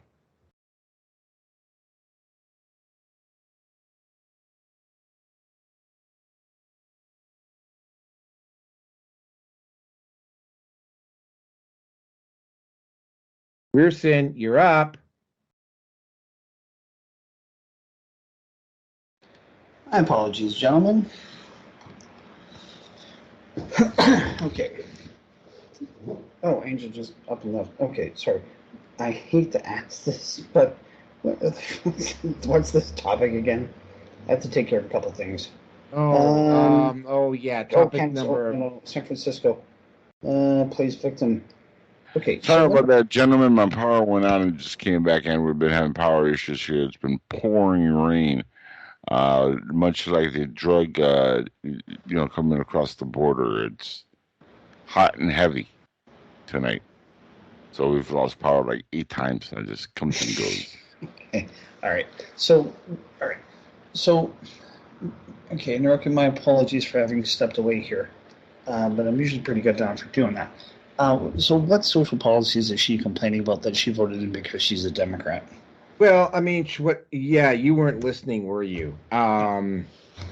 She claimed that she got rape threats and whatever from a quote-unquote well-dressed white man while she was out on the streets of San Francisco, and then the fucking story changed, then it fucking changed again. And then people started digging into her Twitter and her Instagram, and she turns out that she's got a full fucking fledged case of Trump derangement syndrome. Okay. All right. You summed it up for me right there. I mean, okay, this is a woman who is incredibly delusional, has a overinflated sense of self, and is incredibly insecure. I don't know how far into the Marxist camp she is. I don't care. San Francisco is a shithole literally because of people like her. So, whatever. And much like the one that we were just talking about before, that black teacher, you reap what you sow. At some point, your behavior is going to get the better of you. It will catch up to you. It will be exposed, and then it's going to be downright fucking embarrassing. So, we don't need to do anything with people like this because they're going to do it to themselves. I mean, as the saying goes, as Napoleon said, why interfere with your enemy when they're going to only destroy themselves? So people like this are going to be the casualties of this culture war that we're in, and at some point they trip up. And that's exactly what this one has done. So, got nothing more. Back to you. I got something to chime in on this whole San Francisco rice-a-roni treat. Well, not if it's brown and sitting on and lying in the it's on the ground and baking in the sun. But go ahead, Angel. I'll make it quick because what I love about liberals nowadays is they blame everybody and project all this stupidity on others because that's all they got. I mean, that's the whole game. They only complain when the shit starts thinking and it starts affecting them. But San Francisco has been a shit show for a long time. California is a shit show. But look who's running it, and I'll leave it at that. Any time that you see all blue running a place, whether it's city, state, or a county, normally those areas are not very good or very safe. There's a reason why. They say votes matter, don't matter, but it kind of does, I guess, at a more local level because we're in the greater state of Florida where, there's a lot of areas that are considered ghettos and stuff. When it gets fairly bad, we deal with that shit. That's why Florida is thriving and places like California are not even surviving. Because, again, it's all on who you're electing, who your leaders are. And as long as you have Governor Newsom and stupid people running it, it's the old West all over again, just now crackheads instead of cowboys. Angel, I will agree with you to a certain point, but the problem will be is that if enough of them leave, they're going to bring that stupid shit that they left in California, and they're going to bring it over. So that is the main issue. That's my biggest concern, and a lot of them are going to Texas, Arizona, and these are places that are red. This is why, look, if you're going to leave that shit show to go to one of these red states, don't bring the problem that made your state bad to begin with. Keep that shit there. Yep. If you insist on moving, adapt to where you're moving to. Understand that you left a bad situation. Don't go make a bad situation where there was already a good positive thing. And by the way, guys, that's what's happening in America also from a lot of the people that are coming from over the border is they're bringing their issues illegally to the country, spreading all these people all over the place. It's going to turn this country into a banana republic, third world country really quick. And I'm a Latino from another country. And I'm telling you, that's what's happening. No, fair enough. Fair enough. Anyway, I think we're due for the last topic, my friend. Rocky? What happened with Well, I will hold on. Yeah, V, I was going to type this in, but since you're listening, I will just say it to you. Yeah, we might be doing I might decide to do a separate topic on topic number 1, which is the hit job that was done on Rollo Tomassi this week, which was just an absolute coordinated smear job. Also, I haven't decided one way or the other, but I might over the weekends, if I'm not high, if I don't have to go out somewhere, because of what's going on with Best Buy, I might just tomorrow or Friday, I might just hit all the Best Buys in the city that I live in and see how many white faces are actually working on the floor of the Best Buys here, and then drive down to Calgary over the weekend and do it there with Rearson. and then come home, go back to his place, and do a special on that, right? Because you missed the Best Buy episode, but we'll see. But yeah, let's move into the last topic here. Oh, by the way, the photos that I put out. Very nice. That red one, though. That red one, I don't think she's real. Which red one? The Asian. There's two of them in red. Okay, the one, the middle one. Yeah, okay. Well, the reason why I included Lady in Red. Well, the reason why I included, because you'll notice that there's a consistent face structure to all of them, and they don't necessarily are all busty, but you'll notice they've got a consistent face structure to all of them, and they also, well, they don't necessarily have to have big racks, but they definitely have to have decent above average bodies, right? And that's the reason why I posted that stuff up, is because, and this is something that I had totally forgotten about, but they have scientifically researched what the quote unquote perfect woman looks like, her body type, her face structure. Because the reason why we're doing this is because there's so many women saying, "Oh, well, I'm a 10," and you take a look at them and no, you're not a 10, right? Like, Gore, oh God, good God. God damn, Gorlock declaring herself a 10. Oh my God, that was just like... Like I said, she's a 10 on the Richter scale. She's a 10 on the Bud scale, which is the number of Budweisers you'd have to drink, or the number of beers you'd have to drink before you would consider sleeping with her. Maybe Bud Strong, because at that point you're almost throwing up. No, it would be a 10. Be a 10 on the Jack Daniels scale with Gorlock. But anyway, 10 bottles. So yeah, so let's get into the last topic here, because it is interesting, because it's not very often that the manosphere actually gets a full blown win, but this is the second time in less than a month where the manosphere has gotten a full blown win. First of all, there was DeSantis ending lifetime alimony in Florida. Now, Tennessee, and they are the first state to do this. They have made paternity fraud a crime. What is paternity fraud? Now, this is something that a lot of men don't know about, and there's been a few. Feminists and feminist allies have tried to dismiss it. Oh, well, this doesn't happen very often. Well, the fact that it doesn't happen very often doesn't mean that women are not allowed to do this except Tennessee now, without any repercussions criminally. A woman in the West, that is both Canada and the United States, Australia, Britain, New Zealand, Western Europe, etc., can, when a child is born, she can name any guy she so chooses as the father.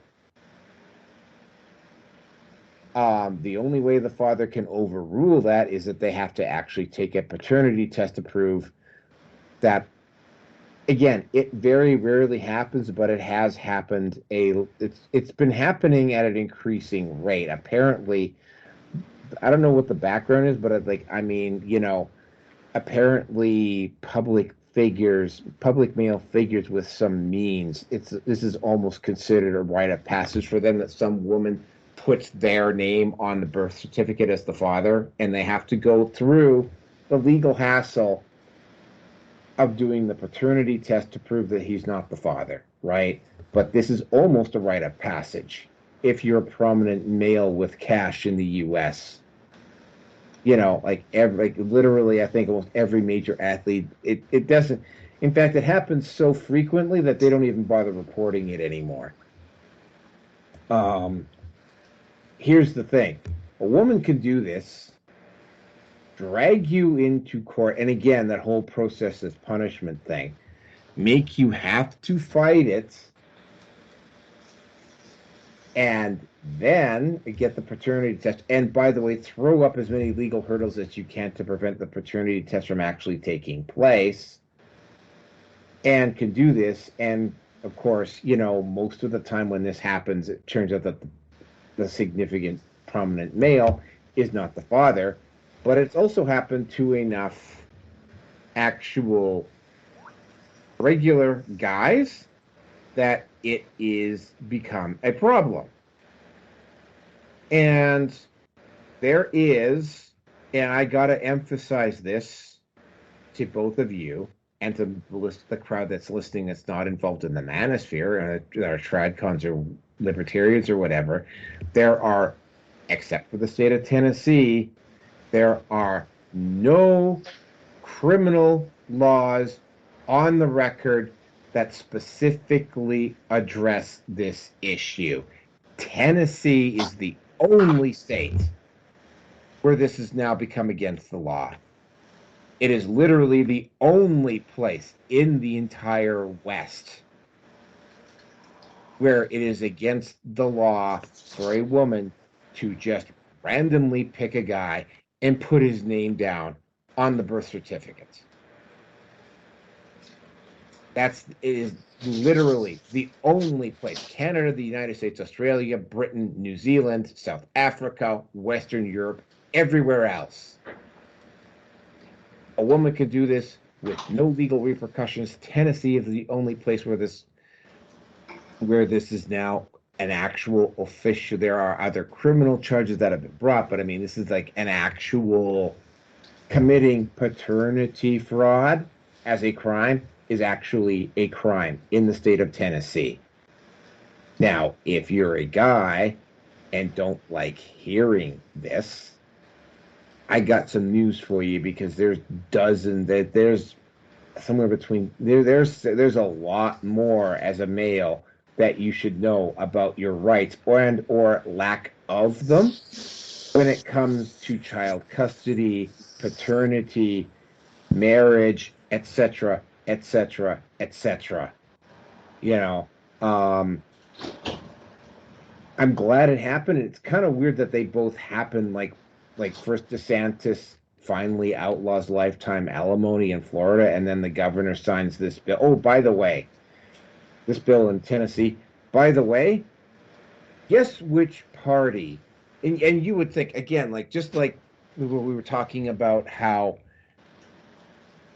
earlier tonight, I was talking about how Michael Corrin was making concern about child pedophilia, about how it only seems to the far right's obsession about this is very dangerous, and it's sort of like, well, excuse me, not fucking little children. Is a political issue. How? What part of this does the left, the Democrats have? Do they actually support this? Right? Yes. Yeah. So this is literally the same thing. There were literally, even though there are clear cases of guys committing suicide, guys being held permanently in debt, men being constantly dragged into court over children that weren't theirs. This is happening everywhere. And this would seem to be one of those ones where you bring it into the state house and the state senate, and you bring this up as a bill, and it's one of those bills you go, oh yeah, you're right. This should absolutely be not overwhelmingly, it should get 100% of the votes in both the House and the Senate in Tennessee, and it should just get railroaded straight to the governor, who signs it as a bill. Guess which party in Tennessee openly opposed this? Angel, I'll let you go first. I would say Democrats most likely oppose this, but it'll be damn time that they made it a crime to claim somebody as a paternity parent to a child that is not their own. Yep. Yeah. I'll tell you this much. This reminds me of this one girl I used to date who, one day showed up and said that she had a kid, and that was my kid. This happened several years ago. And I looked at it and I was like, how is that even possible? And she said, well, we dated for several months, and it was within the right before the pregnancy, and we had broken up. As she said that she got pregnant, and I said, it's impossible that I got you pregnant. And she goes, no, I'm pretty sure you're the father. And I'm like, you realize we never had full blown sex, right? You used to just jack me off when we would watch like Smallville, like, and that's not a inside joke or the size of my package. That's just what we would do. But she literally like thought that we had blown sex. We dated for a short period of time, but I never got to have. There's no time that I accidentally stuck my Smallville in her Metropolis. If you catch my drift. So I reminded her of that, and she was like, wait a second, are you sure? And I'm like, I'm pretty sure that I'm not your baby daddy. Because I would remember, penetrating. And you used to give me head, you used to give me hand jobs. You even, jacked me off with your feet a couple times. But at no point did the Clark Kent go into your Lois Lane. And I'm pretty sure if it would have, I would have used the best contraceptive ever. Not talking about condoms. I'm talking about the pull-out game, where you pull out and then you put it in your mouth. Hey, that's how we do it in the South. And that would have been the end of that. But I guarantee that I'm not going to have a baby with any crazy woman. But, this happens all the time. How many people actually raise kids in not only America, but all over the world, where they're told they're the fathers, and then, like, 20 years later, the kid's like, you're not my real daddy. My mama told me I'm going to go look for my real daddy. At that point, I'll be like, for real, dog? I'm not your daddy? And then I'll be like, I'm taking this chick to court, and I'm suing.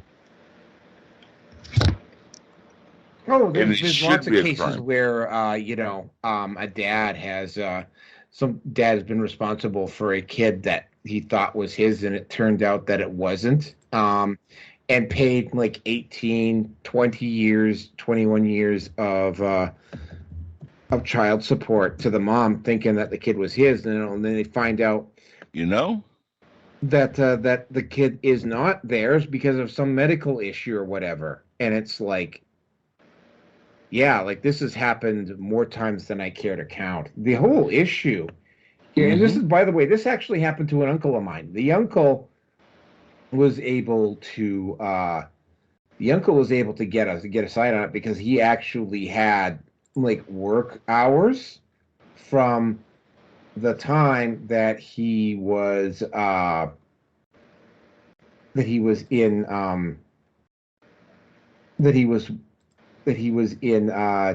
working to account for the time that he was in camp, so he couldn't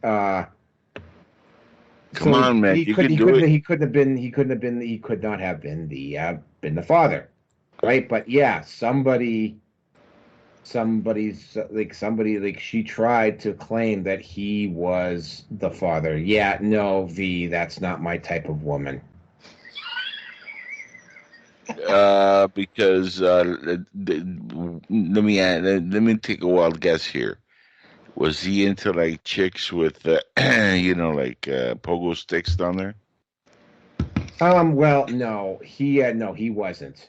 He wasn't. No baseball at the end of the. You know what I'm saying? Yeah, no, he wasn't into that. But I mean, yeah, okay. No, he could account for the hours, but she did try. She did actually. What the hell? We call, by the way, we're starting to call that now the Eddie Redmayne. Yeah, that she did actually try to take him to court to get him for child custody. It turns out that it wasn't his kid, right? But I mean, again, right? This is one of many issues that the men's rights movement has been trying to address.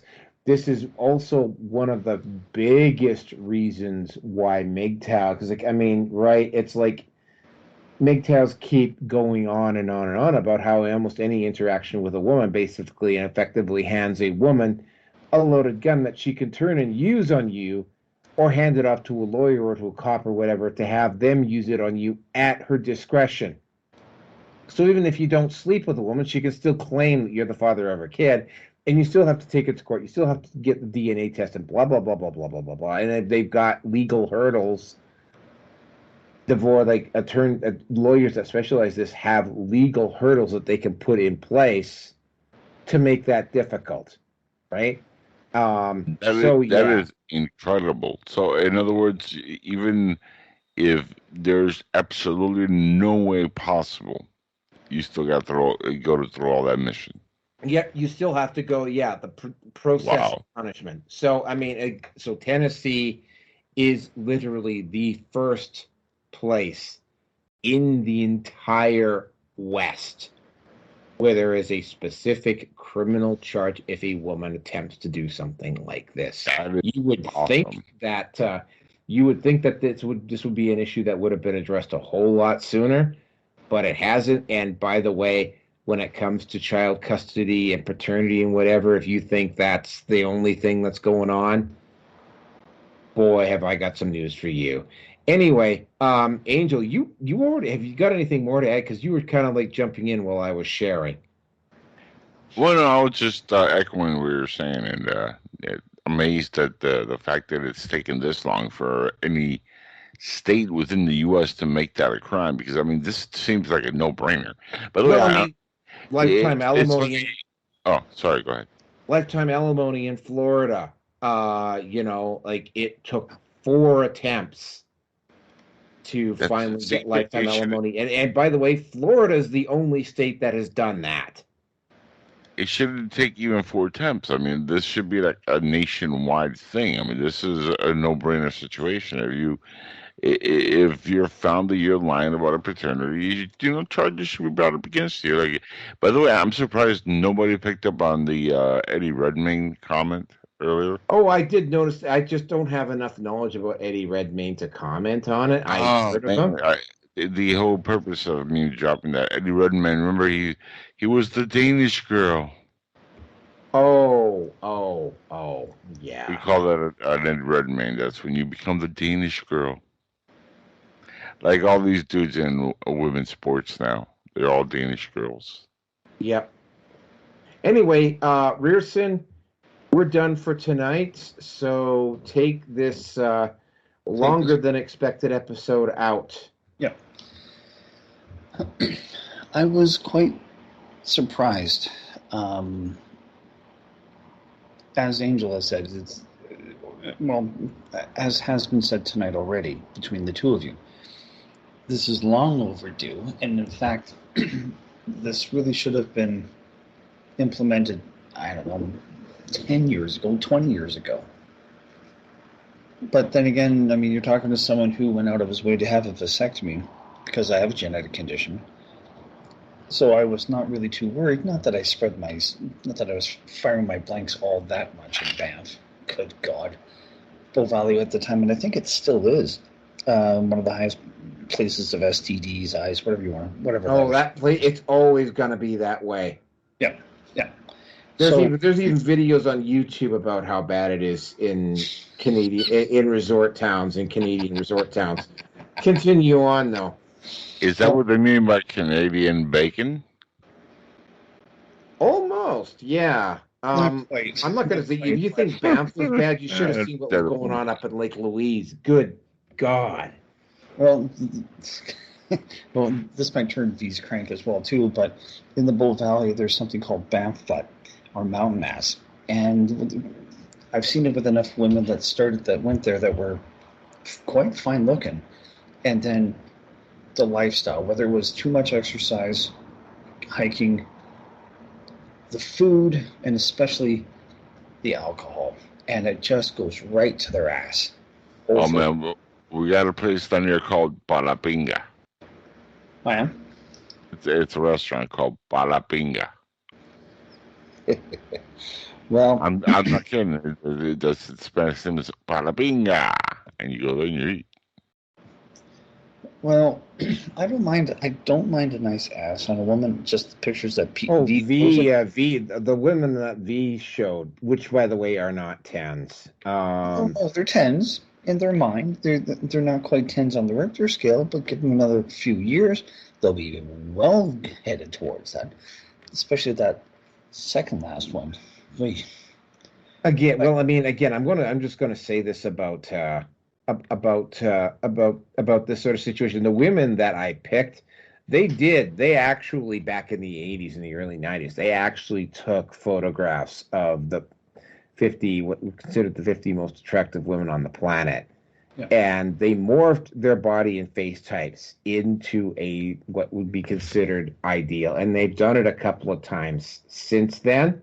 Mm-hmm. And the women that I've all posted, even if that Asian one, that second to last Asian one there is a fake, yeah, right? All of these women, because I posted pictures of Halle Berry and Salma Hayek when they were at their peak. You will notice that all of these women have more or less the same face structures, and well, they don't necessarily all have to have the big ab. Because I'm just a breast guy, right?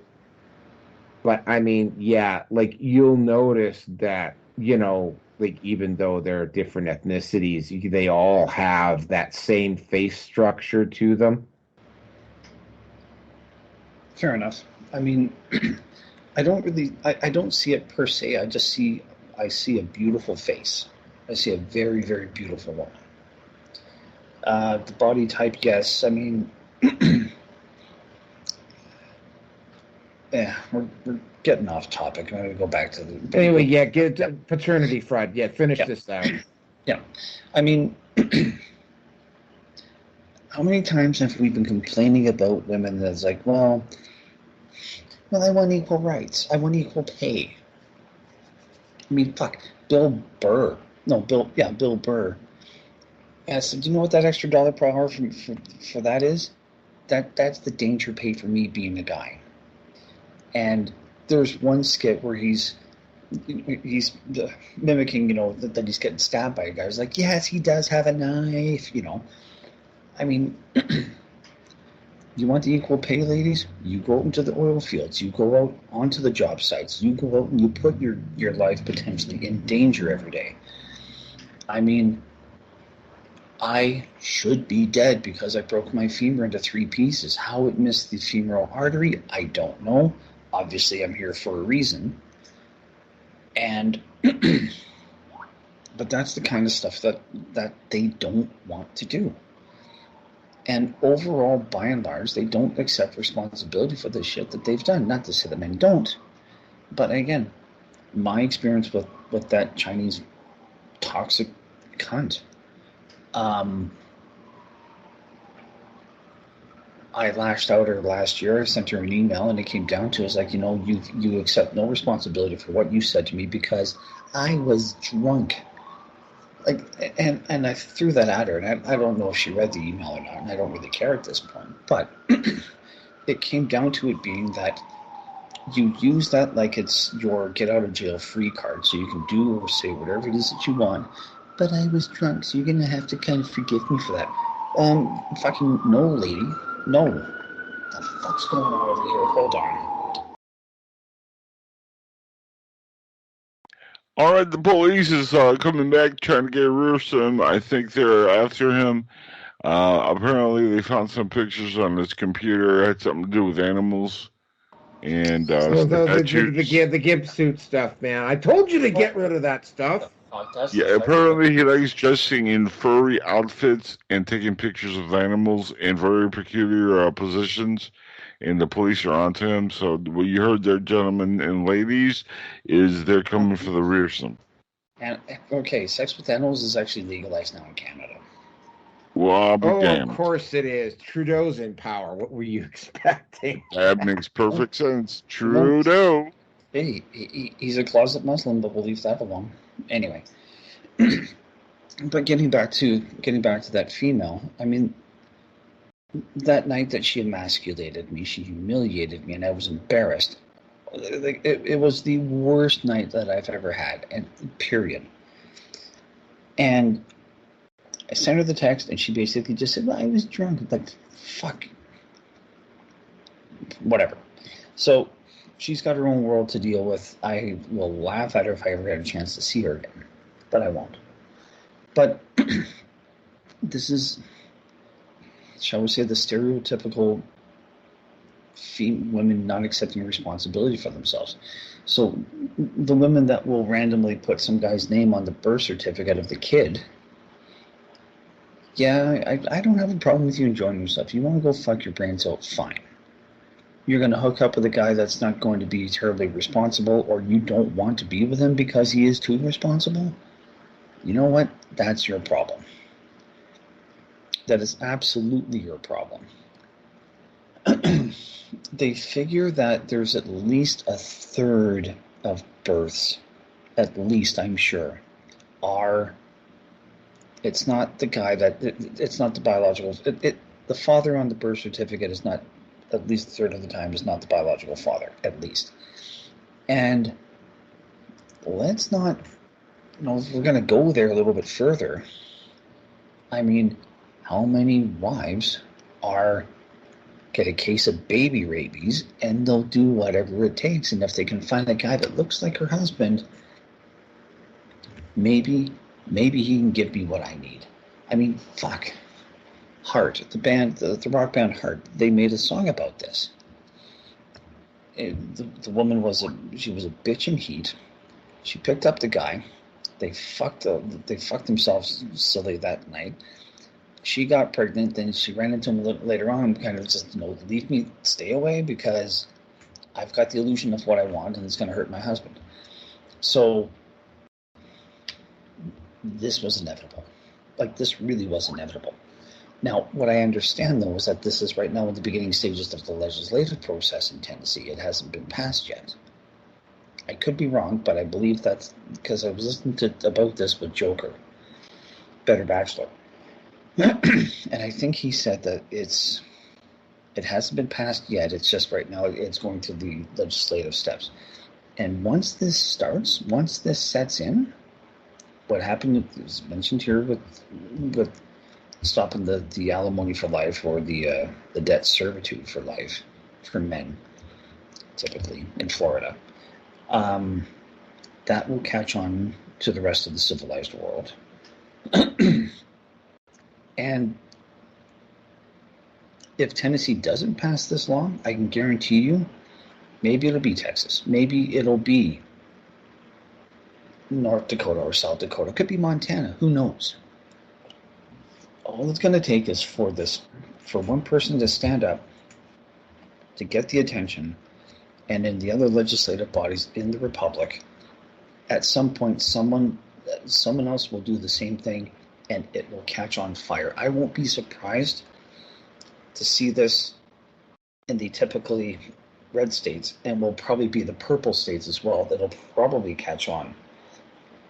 So it is only a matter of time. Now, the people that are going to have a problem with this, outside of the demon rats, the Democrats. Oh, God, the Democrats' reaction in Tennessee over this is like disgusting. Not surprising. I mean, you know what they were going to do. You know how they're going to react to this, and that's perfectly fine. This is waiting in the wings to bring about a more just society. So the cracks are there. It just needs more pressure, and it will eventually. It will explode. Like the narrative that things are right now, they can't keep this up for much longer. Maybe another 10 years, maybe 15 at the most. It's a long time, but that's what I'm thinking will probably be the case. Now,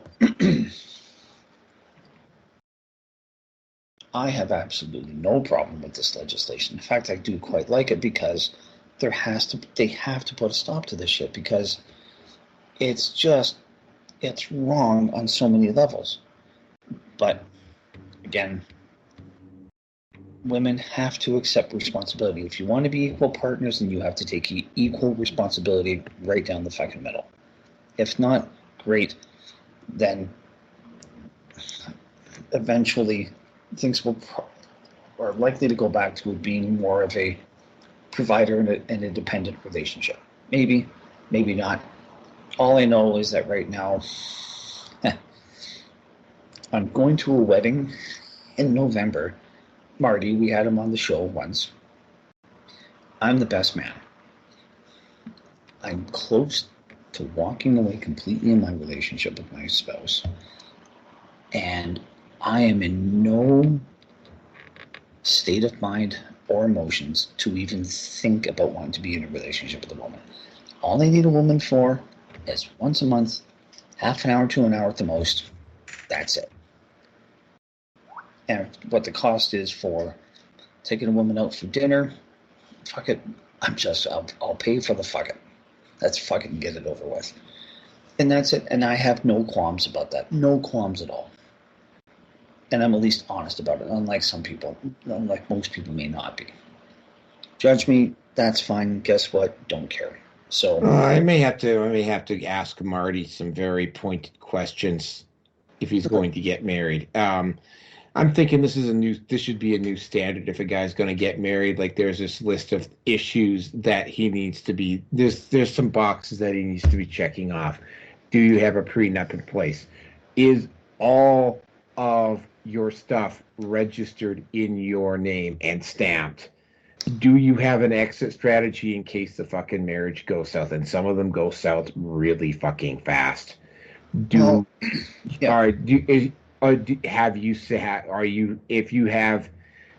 have your own separate bank account?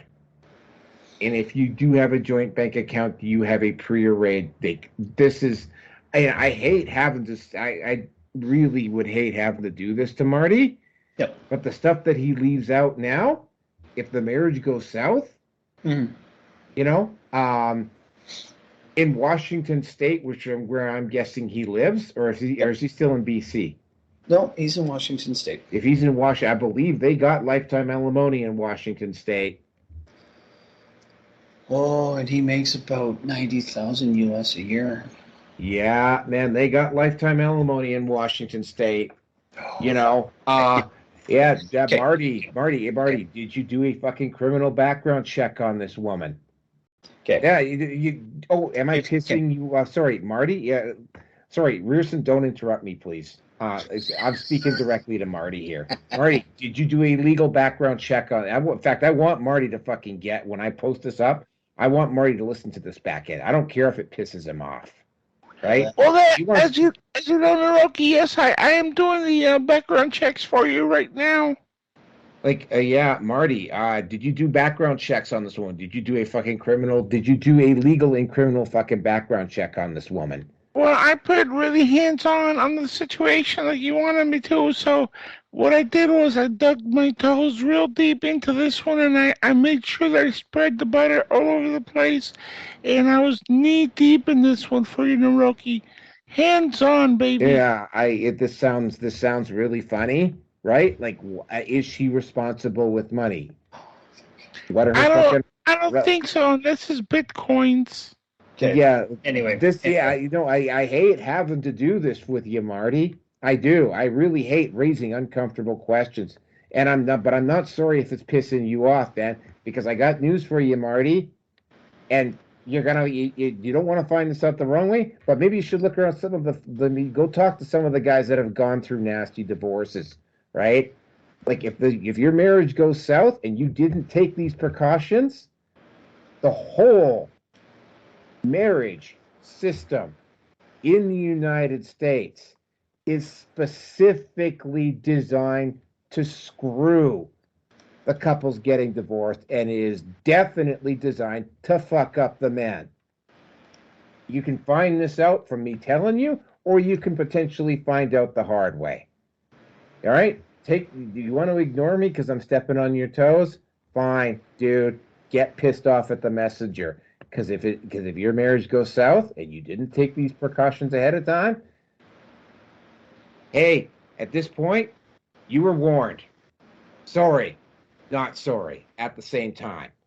And it's like, mind your own fucking business, my marriage. Yeah, that's too fucking bad, dude. Hate to break it to you, man. That's too fucking bad, right? You want to get your ego involved?